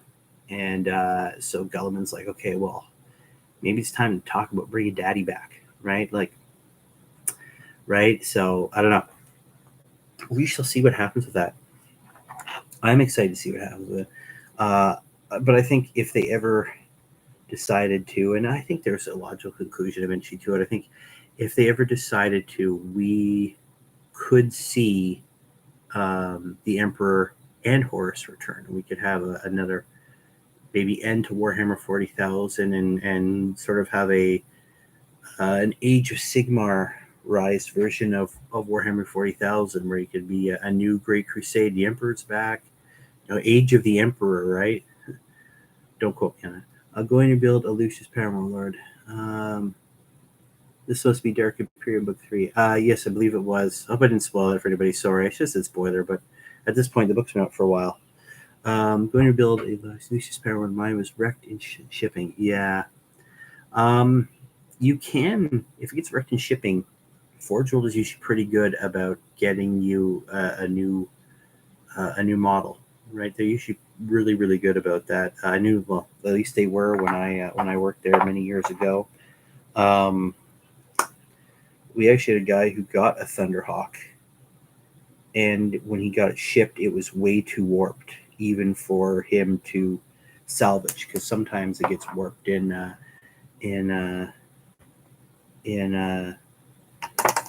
travel, right? And you have to sort of use hot water and stuff like that to sort of bend it back, but this was completely unsalvageable. So they sent him a brand new one, and he used the body of the one he got originally to do a sort of transport table for his Blood Angels. You're good. Okay, I'm glad. I said Leviathan ship from a friend, but wrecked pretty badly in shipping. Yeah. Have you been reading Inquisitor books? Okay. Yeah, that's another crazy story. The Yellow King. Yeah, I got caught up on that too. That one's pretty crazy. Yeah, I don't even know if I want to go into that one. That's a whole other complicated story, which is cool, but it's a bit crazy too, because it brings in a whole bunch of other history for the custodians and all that. Is it Dorn or Valdor? It's not Dorn. Yeah, it seems to be. It's all hinted at it being Valdor, and he's got a whole army. He'd be fun, one of those OG Titans from UK company called the Titan. Cool. Okay, so yeah, you're not going to be able to get the same. Okay, anyways, he's got a whole army of. God, there's so much. He's got an army of psychic blunts, so basically the Sisters of Silence, but like a whole massive army in him. He's got a whole bunch of other weird stuff. He's got Blood Angels with wings. Yeah, Clone Marines and blanks. Yeah, that's basically the blunts or whatever. Yeah, not blunts, but blanks. Basically, a whole army of Sisters of Silence, where the psychic powers just don't work about him. And then they've got clone Blood Angel Marines, so they all have wings. And he's got massive armies of them. And the mystery behind him is that they believe now Marines, I don't even think like most Marines, most characters, probably even Gulliman himself and the Lion wouldn't know that he exists. It's one of those things that the Inquisitors know about. Yeah, it's in a pocket dimension. Thank you. Yeah, absolutely. The Inquisition's trying to stop him. Chaos is trying to stop him. Most other beings don't even know he exists, to let alone try and stopping him. And the rumor is that he is trying to find the Emperor's true name, right? Because the Emperor's, no one knows what his name is, right? I'm sure he's had many, many names, but imagine finding the Emperor's true name. He'd have the power of the Emperor. For what? What's his goal? No one really knows. But yeah, they don't know if he's friend or foe, right? The Inquisition obviously is scared of everybody because it's the Inquisition and they fear everything. They drop some hints. Yeah, I don't think it's Dorn. It doesn't seem. Now, I know Dorn was despondent when he failed to protect the Emperor, but it doesn't seem like the actions of a Primarch. Dorn is the type of guy who, if he was not, like, again, Dorn's one of those mysteries. We don't know where he is. Dorn is working for Valdor. Maybe. That was the hint that he's there. He's working. Maybe. Valdor is one of those guys that could probably punch out a Primarch if he wanted to. He's really something else, right? Custodies are like, they are to a Marine what a Marine is to a normal person, right? So they could easily take on Primarchs. Is it really thinks about your box, back. Yeah, exactly. Yeah, he's like an alpha Primarch. He's like, but yeah, I don't know. I think there's a danger in all these stories that eventually they do have to bring them to culmination, and doing so can make things tricky for you, because then you have to find a way to finish it in a satisfying manner that doesn't destroy everything, and also allows people to continue playing games without, we have a brand new character here. Imagine Games Workshop creating an army of a mix of Sisters of Silence and Flying Blood Angels, just a ton of Flying Blood Angels and Sisters of Silence walking over the board, led by basically an alpha Primarch, a guy who could like walk up to Horus and backslap him into the next century, right?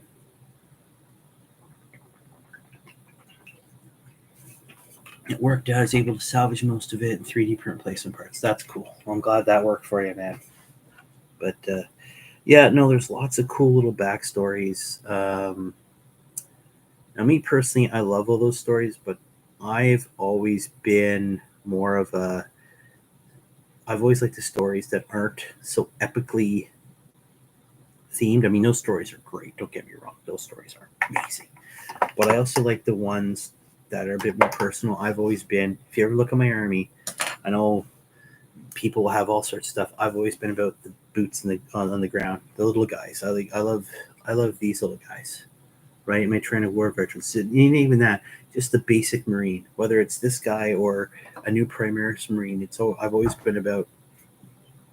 I've always been about, your basic Marine, the basic trooper, the guy who's Couldn't say my friend's paint job though. That sucks. Infantry look at my kit bashes. BF kit bashes, cool. But I've always loved the main infantry. Boots in the ground. It's always been my favorite thing. Back in the day, even now, if you look at, I've been messing around with the Warhammer app. It's mostly infantry, right? I've got what am I been working on right now? I'm messing around with it because obviously the points reduced. I've got Boots and Blood Baby, proper soldiering and all that, right? I've got a chaplain, Primaris Lieutenant. I've got assault intercessors. I've got two tactical. This is 1,000 per army. 2 tactical squads. I've got a Rhino. I was able to fit in now. Aggressors. Devastator squad. I'm gonna have to look it up now. I don't remember what I have. Let's see here. So let's see. My Battle Forge. What have I got? I've got a chaplain, Primaris Lieutenant, assault intercessor squad, 2 tactical squads, each one 10 man, a Rhino, aggressor squad, a devastator squad, predator annihilator.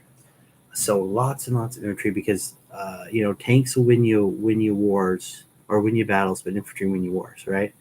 Or I don't know. I think that's how it goes. But I've always been big on the infantry, right? I'm doing a 2K list starting in October. Kick ass. That's awesome. For what armies, man? That's awesome. The other cool thing, I want to mention this because the app finally changed over. For the longest time, I was saying limited time. But of course, the core rules are still there. All the references are there for everything. But if you go to Battleforge, now wolves, nice wolves. I don't know if this is basically because of what happened in Canada. I kind of like to think it is because right now, even want to, I cannot log into this. I can't sign in because of some stupid Quebec French language laws, right? But right now, even now, it says you're currently using the free version of Battleforge. You're limited to 1 army roster, so I still get to build an army roster. So I have my Ultramarines, right? Which is very cool. Yeah, so it was cool. So because of all the points drops, I was actually able to fit a Rhino in there for one of my tactical squads and or my Devastator squad. Because damn, I need the extra. I do need some tank treads out there to move guys around and generally be a nuisance to the enemy. But yeah, no. Which I found very cool. I was actually expecting to open up today and go, oh, I can't do it anymore. But like, no, you can do one. I'll take it. Right. Yeah, I talked about that in one of the other streams. How Canadian law is messing with my hobby now. It's not a lot of fun. Not a lot of fun at all. It's messing with lots of stuff because people who don't know how the internet works are making rules for the internet. It's very, very, very annoying. So right now, I'm just painting up the nacelle of this cool little 3D printed Federation starship. It is sweet. So, but yeah, so we'll wait for that to dry a bit before we apply another gray to it to try and give it some dry brush that on there a bit. Dry brush special before I start picking out buzzard collectors and nacelle parts and other shnik like that. But yeah, so like I said before, next week I'm doing a Q&A sort of thing, right? So if you have any questions, any deep personal things you want to know about me, like boxers or briefs, or whether left or right, which way do I hang? Anyways, like God love the wolves, corpulents or attack dogs. It looks sweet though. Hey, calm the corpulents, or I'm gonna come after you, man. I'm watching you. Okay, he's my daddy. He's my daddy's daddy. I'll make sure to think about you. No, the wolves are pretty cool, man. I actually had a Space Wolves army. I still have the parts for one. I should probably finish it at some point. Bunch of blood claws and a special character that Mythos sent me years ago. I should probably finish those guys up. Again, it's in my pile of opportunity that I need to paint up eventually. Daddy's daddy. Yeah. He's my daddy's daddy. It's my granddaddy. Granddaddy Emperor. No, but I actually at one point, yeah, they are the Execution Emperor. I actually had at one point years ago the 13th Company Space Wolves Army, which is really, really cool. That came out with the original Eye of Terror campaign in 2003 or 4, somewhere in there. Hey, Mini Warmet, hello, welcome. It was cool because you had, it gave the whole, there was a worldwide campaign to it, but it gave the story of Abaddon's desire to break through, and in the worldwide campaign he did manage to break through slightly, but it was nothing like what they did to in the fall of Cadia. There no planets blew up or anything. That Cadia was still there, just heavily surrounded, but they had this is where you got the first Cadian list, where the Khazarkin were, and where Creed and Kel showed up first. Khazarkin were actually their own version of stormtroopers. You also got an Oathway list. You had a traitor guard / it was like Lost in the Damned. So it was like an army made of traitor guard, mutants, demons, somewhat, and you had like a chaos aspiring champion leading the whole thing. It's just about, you could have traitor guard weapons and units and all, and then of course you had the 13th Company Space Wolves, who were coming through, charging through to aid in the Imperium's moment. So you had a cool Rune Priest. You had basically Gray Slayer, not Gray Hunter, but Gray Slayer squads. And the cool thing is you could mix Chaos and Imperial or Space Wolf bits together because they replaced their armor while fighting through, and there were some special rules for there. You had your long fangs. That's where the Wolfen first came in. So there's these Space Wolves that had fallen into the Canis Helix and now were full on basically werewolves. And they were it was a very small army because it was very points heavy but it was like an army of heroes. Even your basic guys, your Grey Slayers, were like veteran Marines. They had more attacks, they had more weapons, they could do more, they had better leadership, the whole shebang, right? Very productive day. This challenge really exploded many more. Good to see. Very productive day. 27 minutes painting base. Good job, man. I'm still sitting at 5 that have been started. Oh, wasn't that about the time Salamanders and Templars got the first decks? Yeah, well, no, the Salamanders and Templars got it one earlier for Armageddon, and when that was, obviously the second war for Armageddon, and that list had the Speed Freaks, Steel Legion, the Salamanders, and Black Templars, and it was, the Templars. It was when they first got their own sort of separate thing outside the Space Marine Codex. So that's where they had Crusader squads, no Devastator squads, no Librarians, right? And then there was Salamanders were slower. They were actually Initiative 3 instead of Initiative 4. If you know what that means, if you're too new, back in the day, up until 7th edition, everybody had Initiative, right? Which meant in close combat, if you had Initiative, you got to roll dice first, right? They got rid of that. Or in 8th, they got rid of that. But the Salamanders were Initiative 3, but they had some other cool stuff. They could all have better equipment because they were, they could forge on equipment. So yeah, they had some of their own cool stuff. Yeah, let's see here. 13th Commandment. That was really cool. Sounds like an awesome goals. It was a cool. They were cool army list, right? I remember at the same time in the White Dwarf they had this massive multi-table battle. This is before Apocalypse even. And on one table they had Abaddon and a whole ton of Traitor Guard going up against a combined Guard / Dark Angels army on one table. On another one, they had the Lots of Dam versus the Space Wolves, 13th Company. And another one, they had the Oathway Force versus the versus Dark Eldar. And they had another table, which was the Inquisition and Blood Angels versus Word Bearers. And so they had all these big battles going on. And this is back in the day when Inquisition had its own codex, but you could actually take them much like you can today as allies, but you take the whole. So there's this big battle. In the end, the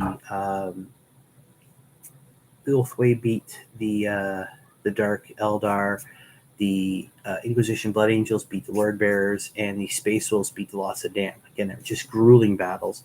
On the main table, though, the main objective was for Abaddon to despoil this temple, and he did. So they lost the main table but then, of course, all these forces could come from these other tables and back up the Imperial forces. So in the end, the Imperials won, but they failed to stop him from desecrating this important shrine world temple thing, right? So it's pretty cool. Yeah. No, that's awesome, man. Like, 27 minis painted and based. Yeesh. Yeah, I'll get there. I've got 5 guys on the go. I got to get back into painting up. They're getting there. I had an insanely busy week with the work and all that. Next week, hopefully, will be a bit calmer. I wanted to do an hour a day, but I just never got around to it. But right now, I wanted to fix this guy. He's been fixed. He's back with his brothers, ready to, kick some tear in their butt. And but I'm also, it's a little palette cleanser. Take the stress off. I painting up a 3D printed Federation starship from the TOS era. Those old signs. Hello, Glamour Smash Face. How's it going? Me and wife end up wanting me to spend the day with her today, and in the evening I had to help my daughter with homecoming. Hey man, you know what? Yeah, you got this. Yeah, we all got this. We'll all get there. What I love about this challenge is it's just to help motivate us, and that's probably my hardest part, is getting motivated.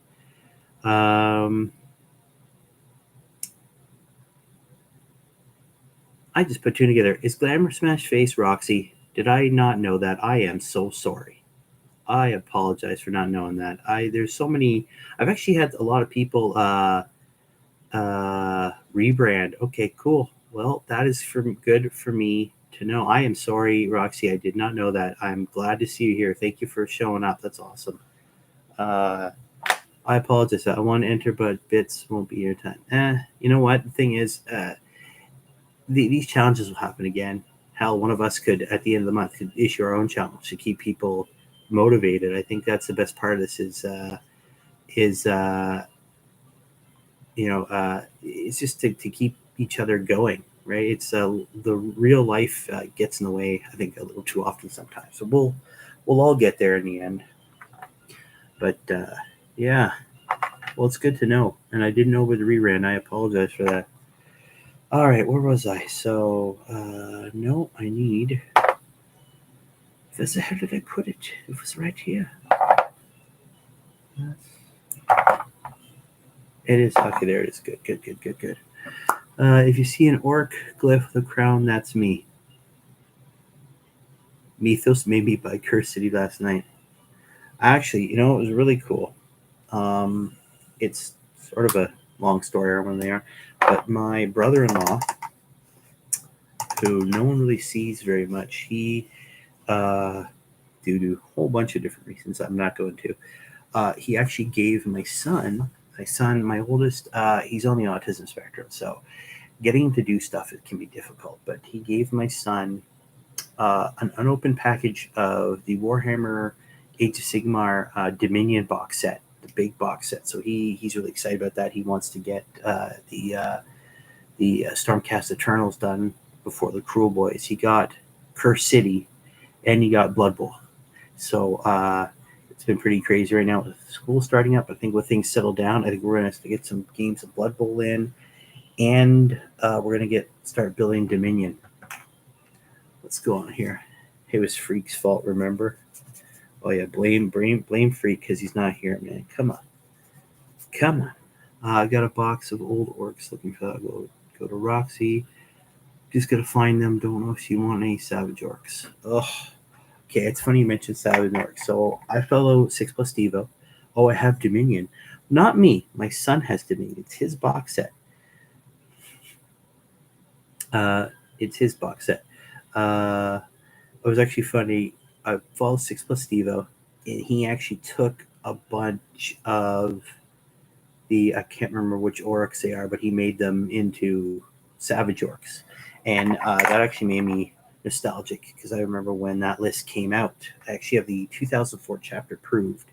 And in there was the list for the orcs, the Savage Orcs. And it is a crazy cool list. Lots of cool stuff in there.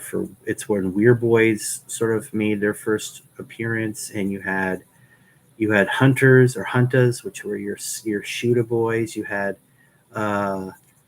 your savage orc boys that are just armed with like a choppa and like a club or a dagger. You had mad boys, which had a dock with them, and they were like a fearless unit. So back in the day, if you don't know what fearless was, you basically didn't have to take any leadership tests. So now with Battle Shock,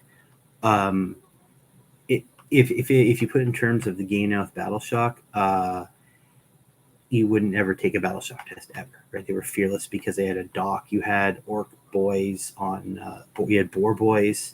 Your orc war boss could be on a cyborg, right? Like a cyborg boar, yeah. Boar boys, yeah, and you could have Squigoth.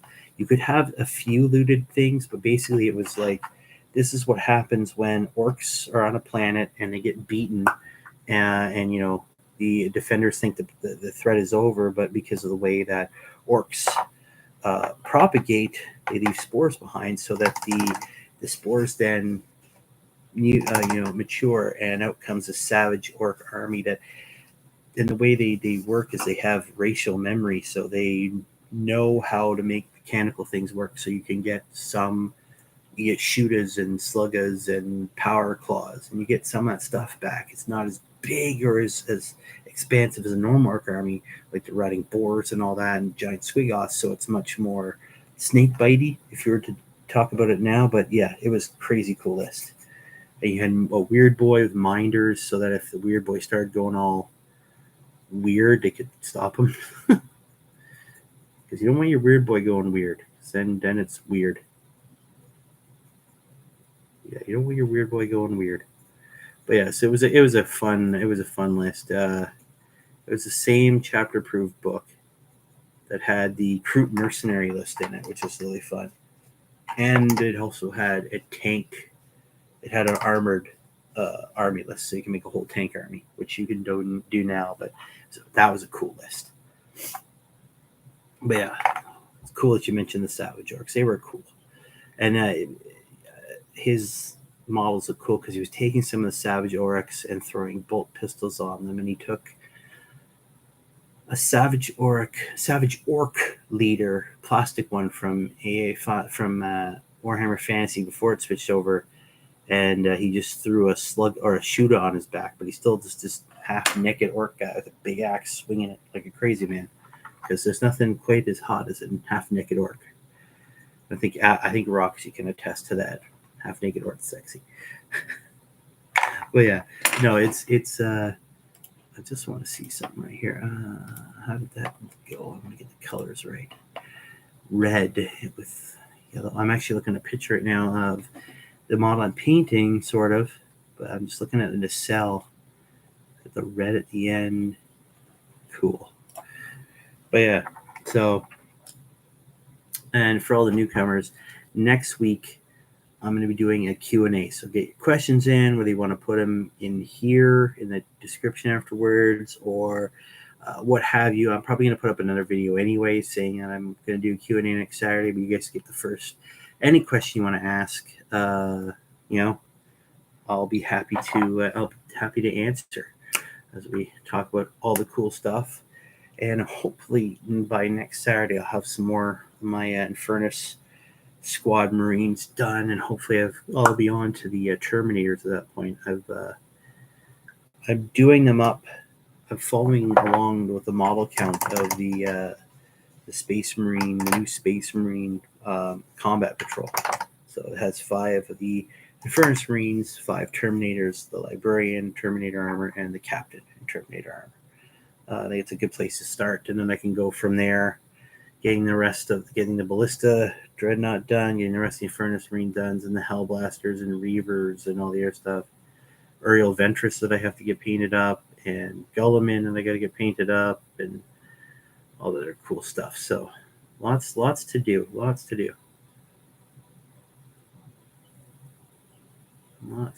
Just trying to get this nacelle done up here.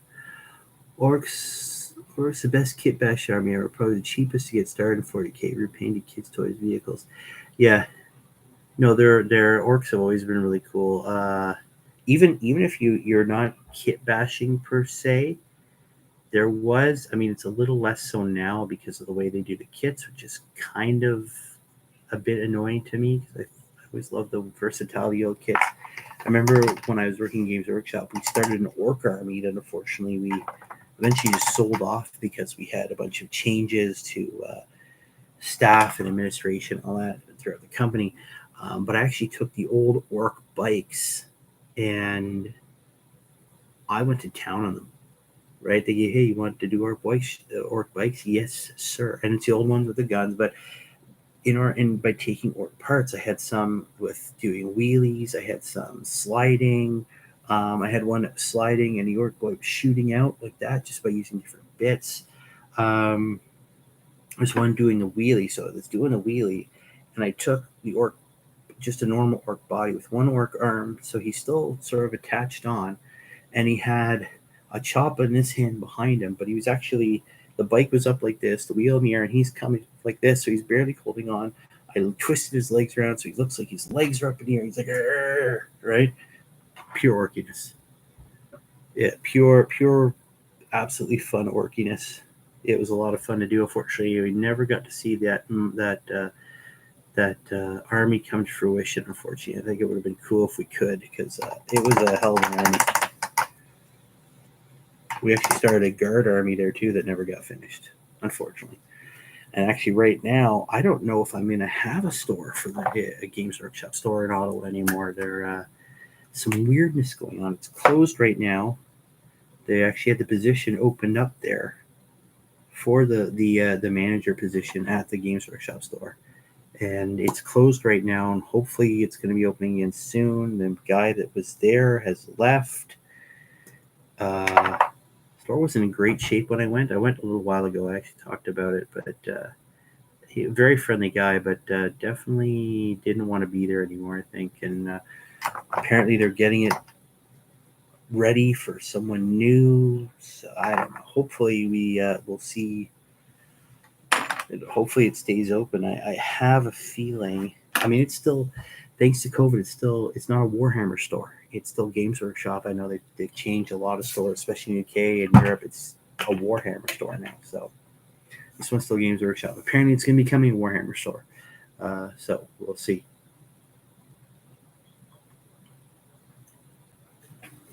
But yeah, those were the days, man. Orcs are easy peasy to build up and have fun with because they are just such Where did I put that? There's such fantastic models. Nowadays it's a bit more difficult because the way they do them. I know what are they? What are the new ones? What are they called? I can't remember the new ones are called, but the Beast Boy ones there are all monopose. A lot of it's monopose now, which is not exactly what I want it to be.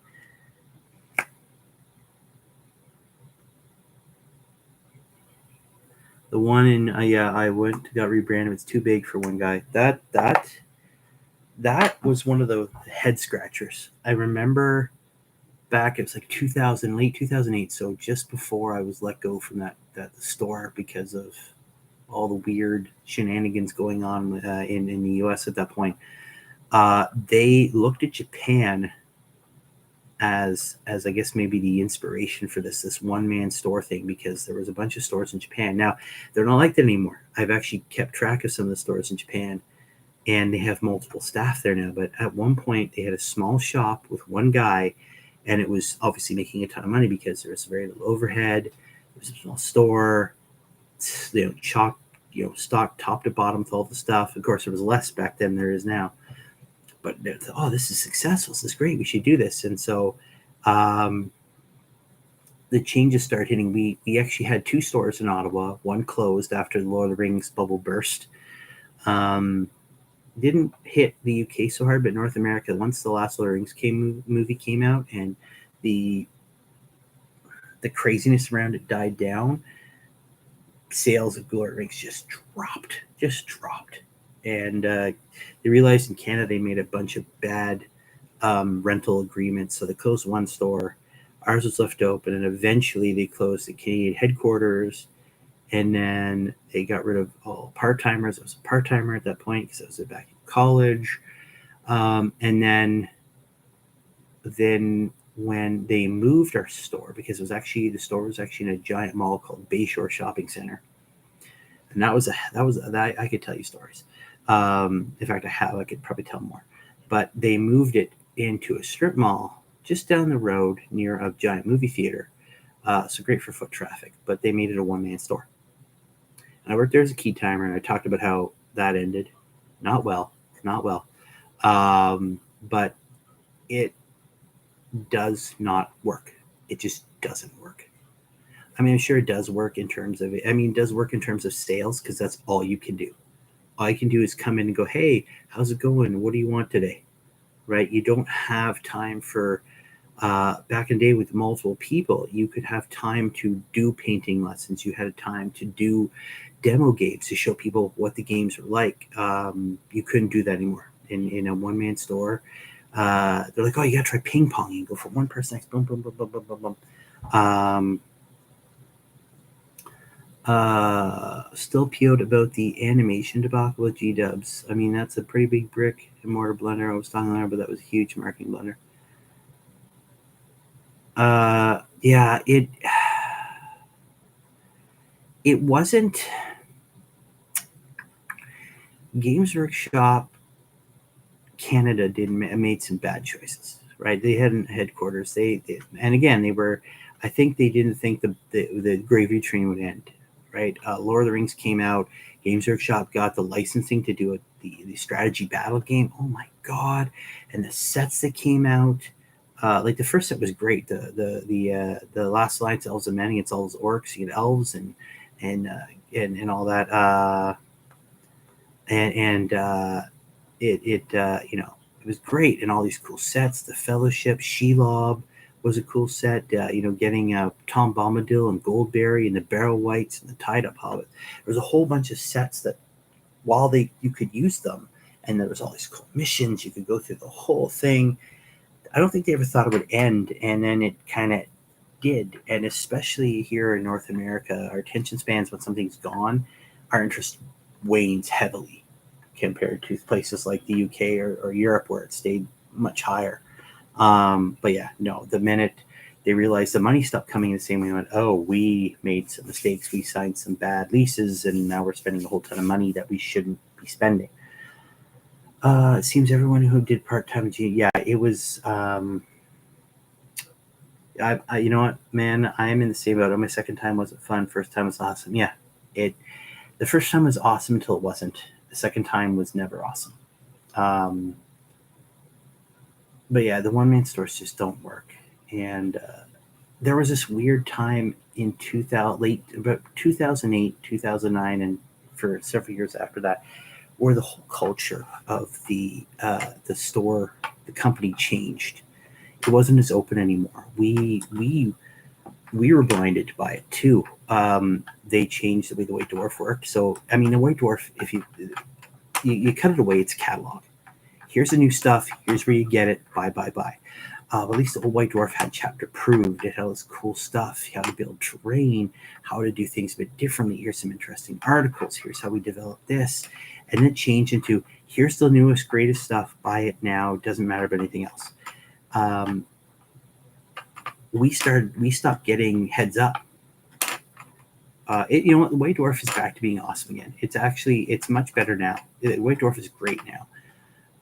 There was a time there where I stopped getting it because it was a catalog. That was it, right? I remember one of the first ones that we really disappointed all of us was Ultramarines versus Orcs. That was a big battle report, and Orcs are brand new, and it was one of the worst battle reports I've ever seen. It was just bad. And then at one point we would get heads up. We would know things ahead of time. Now, part of it was not telling people, but it was great to drop little hints. Because say you had, I don't know, Space Wolves coming in 2 months, you could start dropping hints. Oh man, I heard this rumor about Space Wolves. You could drop little tiny hints. You knew it was coming. Eventually, we lost the ability. Just wouldn't tell us anything. We wouldn't know anything until we got the White Dwarf, and there was usually at the back covers it coming next month. Like, oh, I guess Space Wolves are coming next month. Who knew? Like, who knew, right? Of course, there would be people eventually coming and going, oh, hey, guys, did you hear the rumor that this? Like, no, I have now. Thanks for telling me. So there was a big culture shift in 2009, lasted for a while. And then early 2009, I got let go. So after that, I really didn't care anymore. I just want to get back to having fun with it. It wasn't fun near the end. Worked with a lot of people that probably shouldn't have been working there. People that didn't care. They didn't care. And that's a problem in any store if you have working people that don't care. The second time was a poop show because it's a one-man store. You couldn't do anything. Any facade of it being a hobby building place, gone. No, it's literally people can come in and play games, but your job is just to sell stuff. Who cares about building a hobby? Who cares about painting lessons?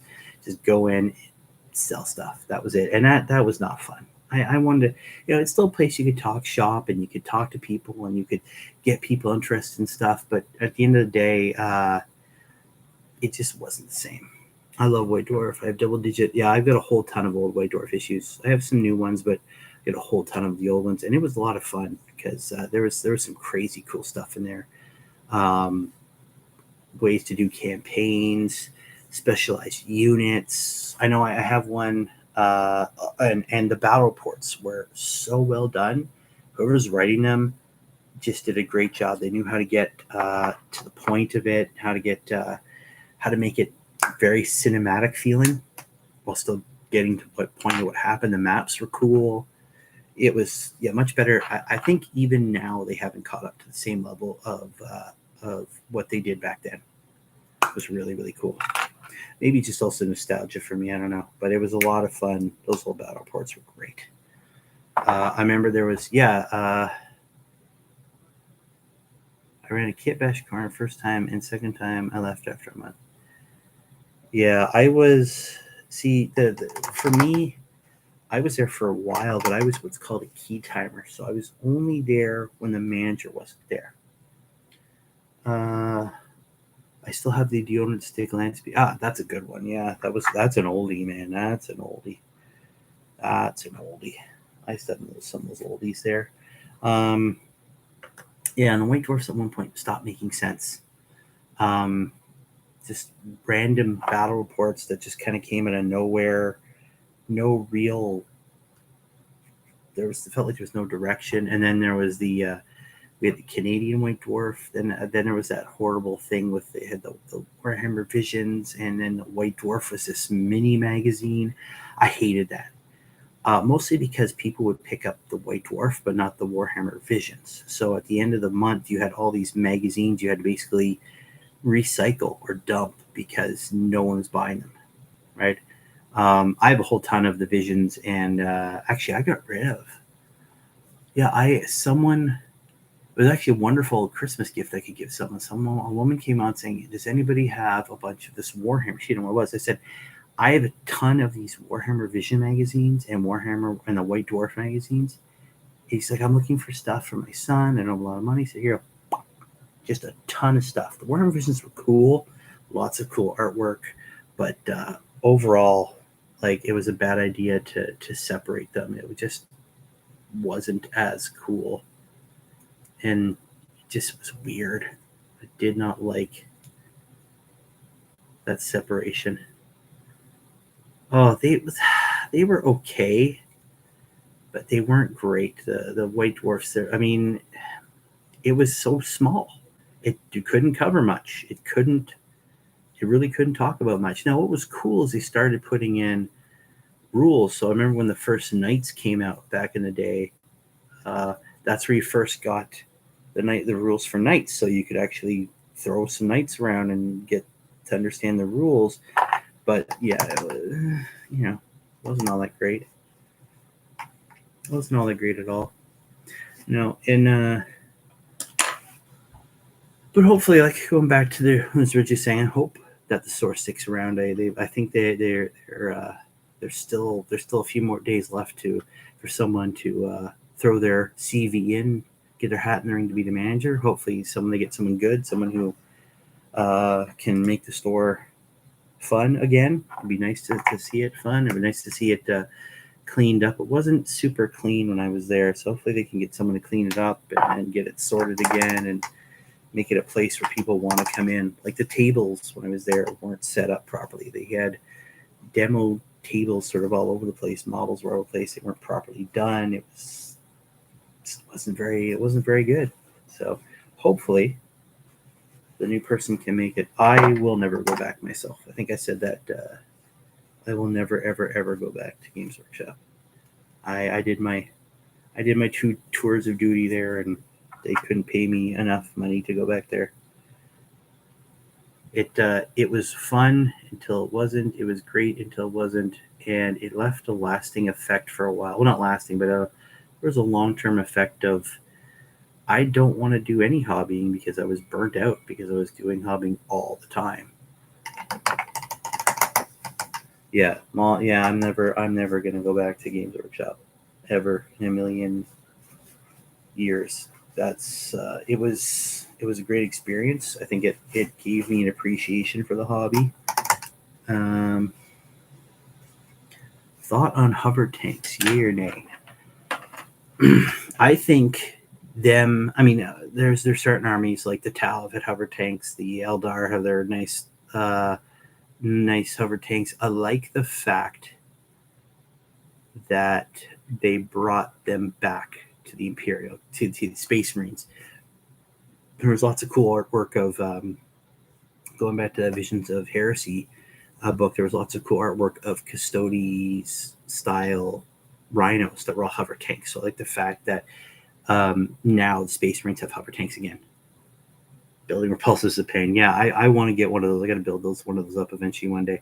But I like the fact that they brought them back to the Space Marine armies, right? I like the fact that Guilliman's return meant sort of a resurgence of the technological understanding in the Imperium, that things have sort of, the stagnation hasn't stopped, but it's really slowed down in some places. It's kind of they still sell rhinos slash razorbacks. They still sell predators and vindicators and land raiders. So that's all still there. I was actually I got in my email, I got one, about transports. It says all the different transports. But yeah, I think they're cool. I think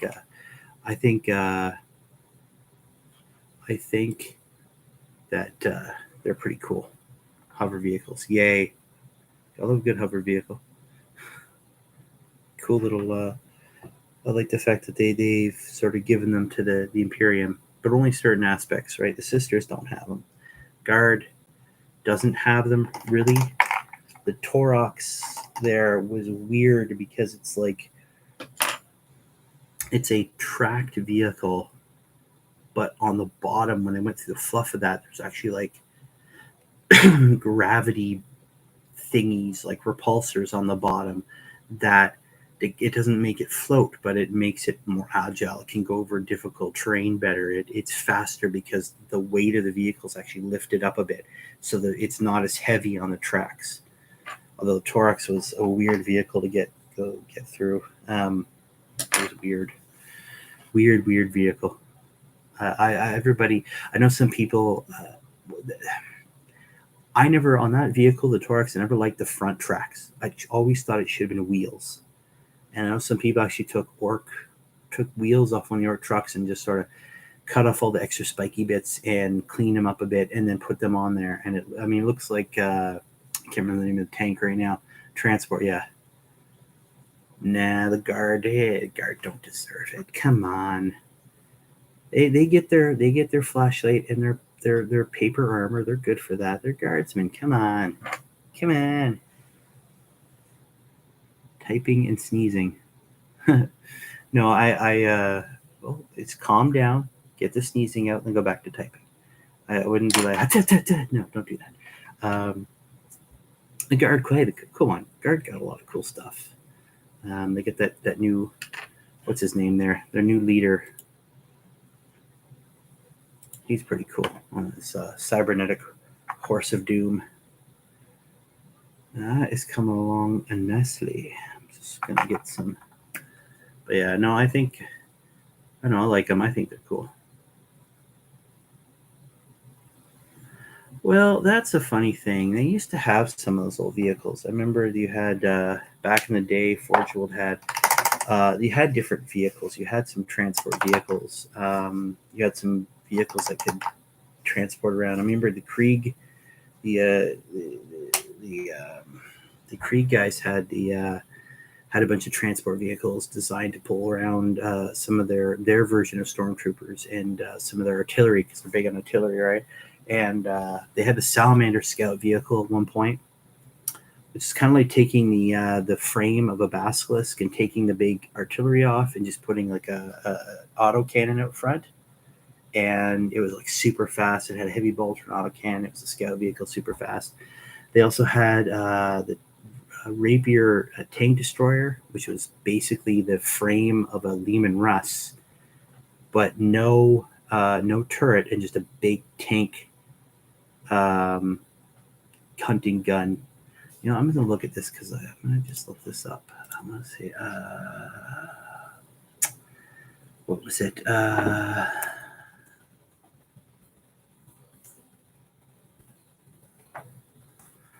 See something here.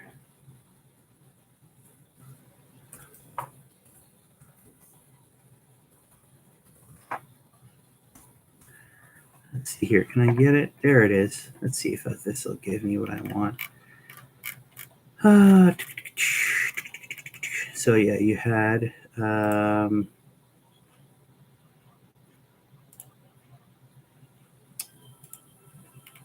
let's see here. You had the Salamander Scout vehicle. Just trying to think here. You had the tank destroyer, the destroyer tank hunter. You had the Griffin, which was another artillery, but it was like it was a bombard, so it wasn't long range. It was shorter range, but could do more damage. There was a bunch of different tanks. But again, Forge World, yeah. So you had the Basilisk Chimera, the Griffin, which had siege shells, which is a bit different. The Hellhound, the Salamander Scout Vehicle, your Destroyer Tank Hunter, your Lehman Russes of all kinds. That's pretty much it. But there was a whole bunch of different vehicles that they had back in the day. Krieg gets all the cool stuff. They did have a whole bunch of cool stuff. Unfortunately, most of it's gone now. But yeah, they also had like they had these cool units that had like mini bomb carrying tanks that were controlled by a guy with a remote. You just made for blowing up fortifications, right? Yeah, then the Gorgon. Yeah, there's the Gorgons. There's a whole bunch of them, right? There was all the other big tanks they had, the Malcador tanks and all that. And yeah, the Elysians. I remember them. Yeah, they the entire guard force of jump troops, which is really cool. Again, that was the classy days of Forge World. Now Forge World, unfortunately, seems to be. I mean, it's mostly just Warhammer Fantasy and some small things they kept from before, and Necromunda and specialized characters and all that, right? Yeah, the Elysians had like a sort of like a speedster with a gun. Cadians, bane of my existence. Hey, Cadians are pretty cool, man. They're just right. I mean, I think one of the things I've noticed, I think with this edition, character-wise, this in terms of what they've done with the codices, now they're going to be less about the army and more about the detachments, which will probably fit certain armies. Obviously, look at what they did with the Tyranids. You had the bug force. You had like the big monster force. You have one that looks like it's all about psychic powers, and I'm just covering the field in small guys. So I think, and that's always been a thing you can do with, but I think with the detachments we're going to see now are going to fit a particular chapter, but anybody can do them. But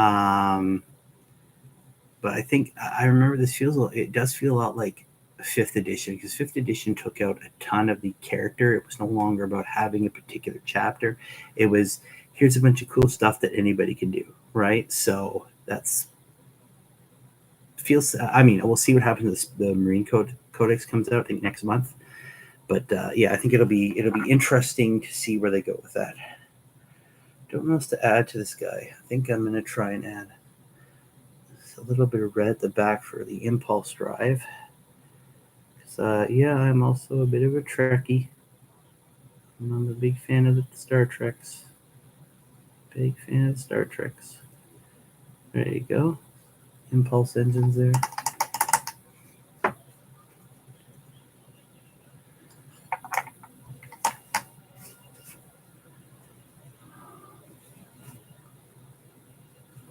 I liked RT, but it was kind of weird. Well, RT, I'm sorry, what's RT?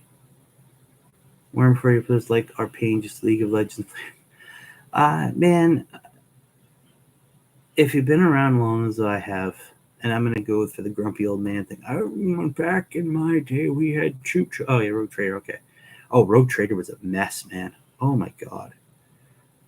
I'm not up on all the cool lingo like you guys. No. No, I know what Rogue Trader is.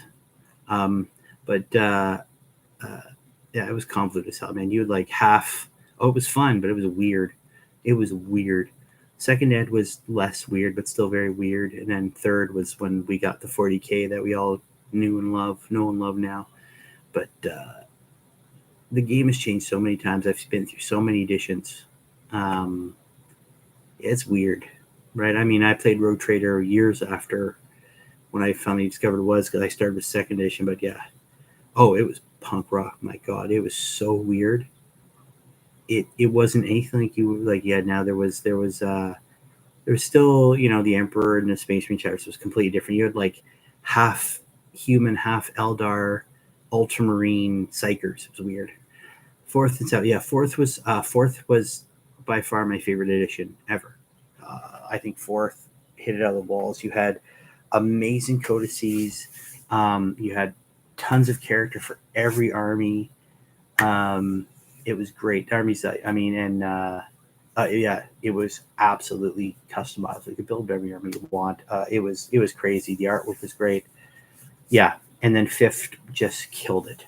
I don't know why the codices lost all their color. Literally, it was a flavorless, colorless, um, watered down version. You went from all these great codices, and I mean I count the second version of the Guard Codex, the second version of the Chaos Codex, is the Witch Hunters and Demon Hunters codices as part of fourth because they were amazing. They were the cardboard orc dread. Yeah, let's all start playing fourth again. Oh my god, I should. I have all that stuff, but it was fourth was amazing, and I remember like just so much cool stuff. You could do whatever you wanted. Amazing, and then fifth, just like all the codices became black and white. The art style changed. Gone was the customization. It was very rigid, and it was no fun. I mean, it was still fun, but it was like, man, you took away all this cool stuff, and it was like, I'll use my Training War Veterans as a perfect example. You had them; they came out fourth, big deal. Battle for McCraig, huge. That's the starter set. Battle for McCraig. Here's Training War Veterans, right? Even made sculpts for them and everything. In the fifth edition, they were gone. I had to use them as I had to use them as veterans, Ultramarine, Space Marine veterans, veteran tactical squad was called, and because it was gone, and all the characters were just the color was gone, and the Chaos second version of the Chaos third edition Codex was fantastic. You could build, yeah, no one really cared about balance. It was fourth was amazing. The third edition, second version of the Chaos Codex was amazing. You had the books of Chaos at the back. You could build a World Eaters army. You could build a Death Guard army. You could build a Thousand Suns army, Emperor's Children, the Black Legion, the Night Lords, the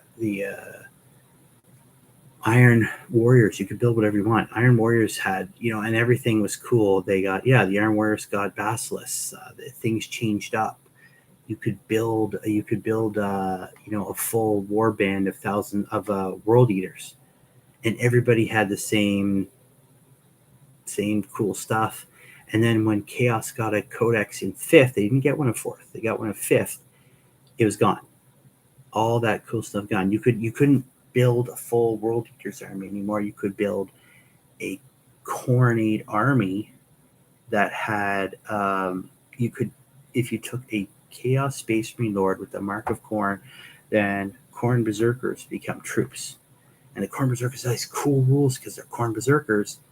Your Chaos Lord had an extra attack, and he could have access to like a cool Khorne weapon, which was really powerful, but it wasn't a World Eaters army anymore. Right? Night Lords will never be undivided in my eyes. Well,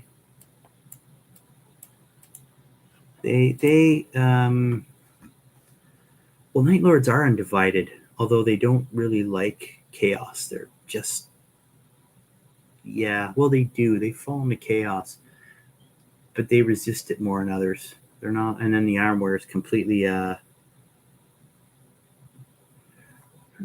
good. No, the Night Lords were definitely not, didn't fall to Khorne. For the World Eaters fell because they just want slaughter.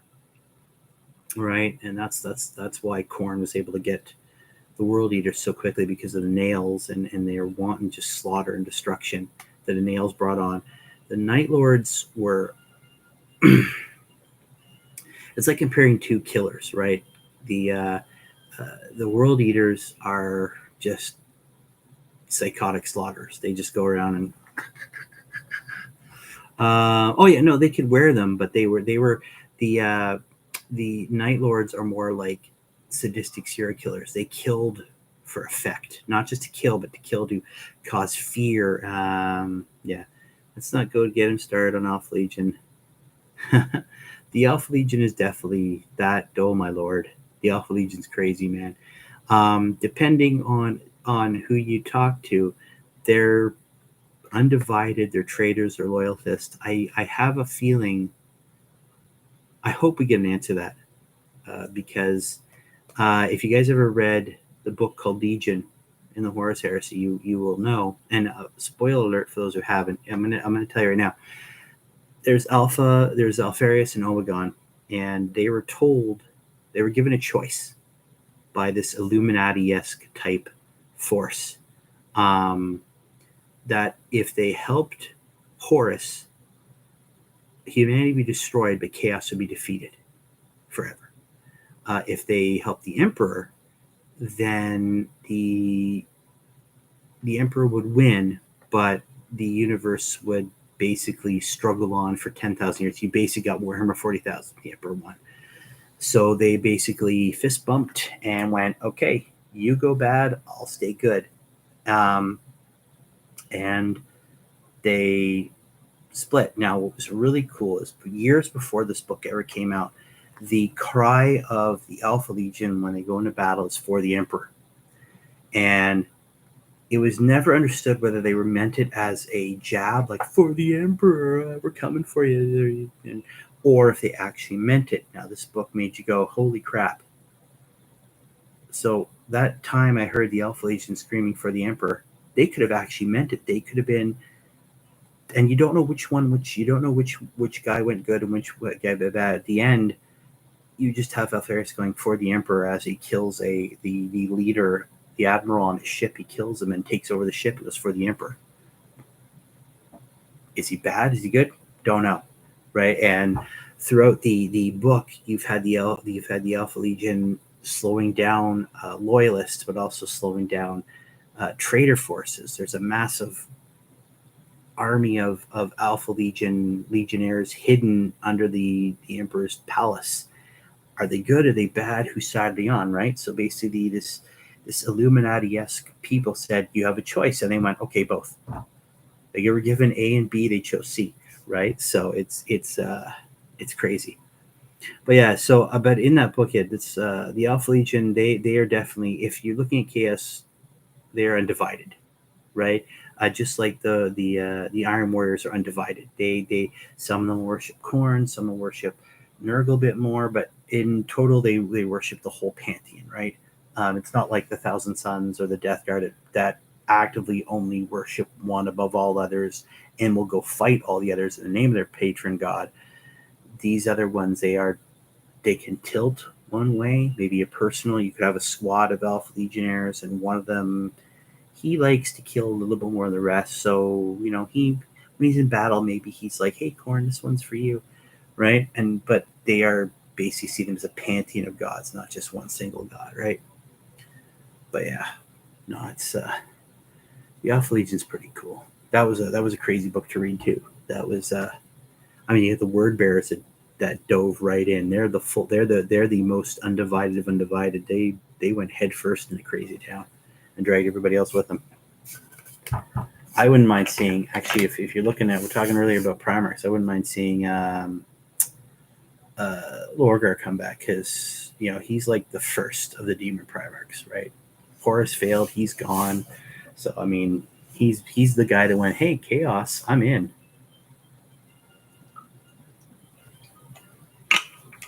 And I'm also hoping, because there's a lot that, especially, we've got Lucius the Eternal, Karn the Betrayer, Aramin, Typhus, Abaddon, right? You've got all these characters, but I wouldn't mind seeing someone like Erebus come back, right? Because he's the ultra jerk, right? He's one of the guys that really started the whole shebang. It was him that sort of got everything going. So I'd love to see Erebus come back as a character. Just this, who knows what he's like now, but I'd love to see him come back as a character you could play as in 40K, because that would be really cool. All right, so this is somewhat dried up. So I got my little starship there. It's got put a little red there on the nacelle. Did a little dry brushing there. Got the back. Got the impulse engines are painted red. It's not anything crazy, but it's a lot of fun. A little palette cleanser. Actually, I should probably. Where is it?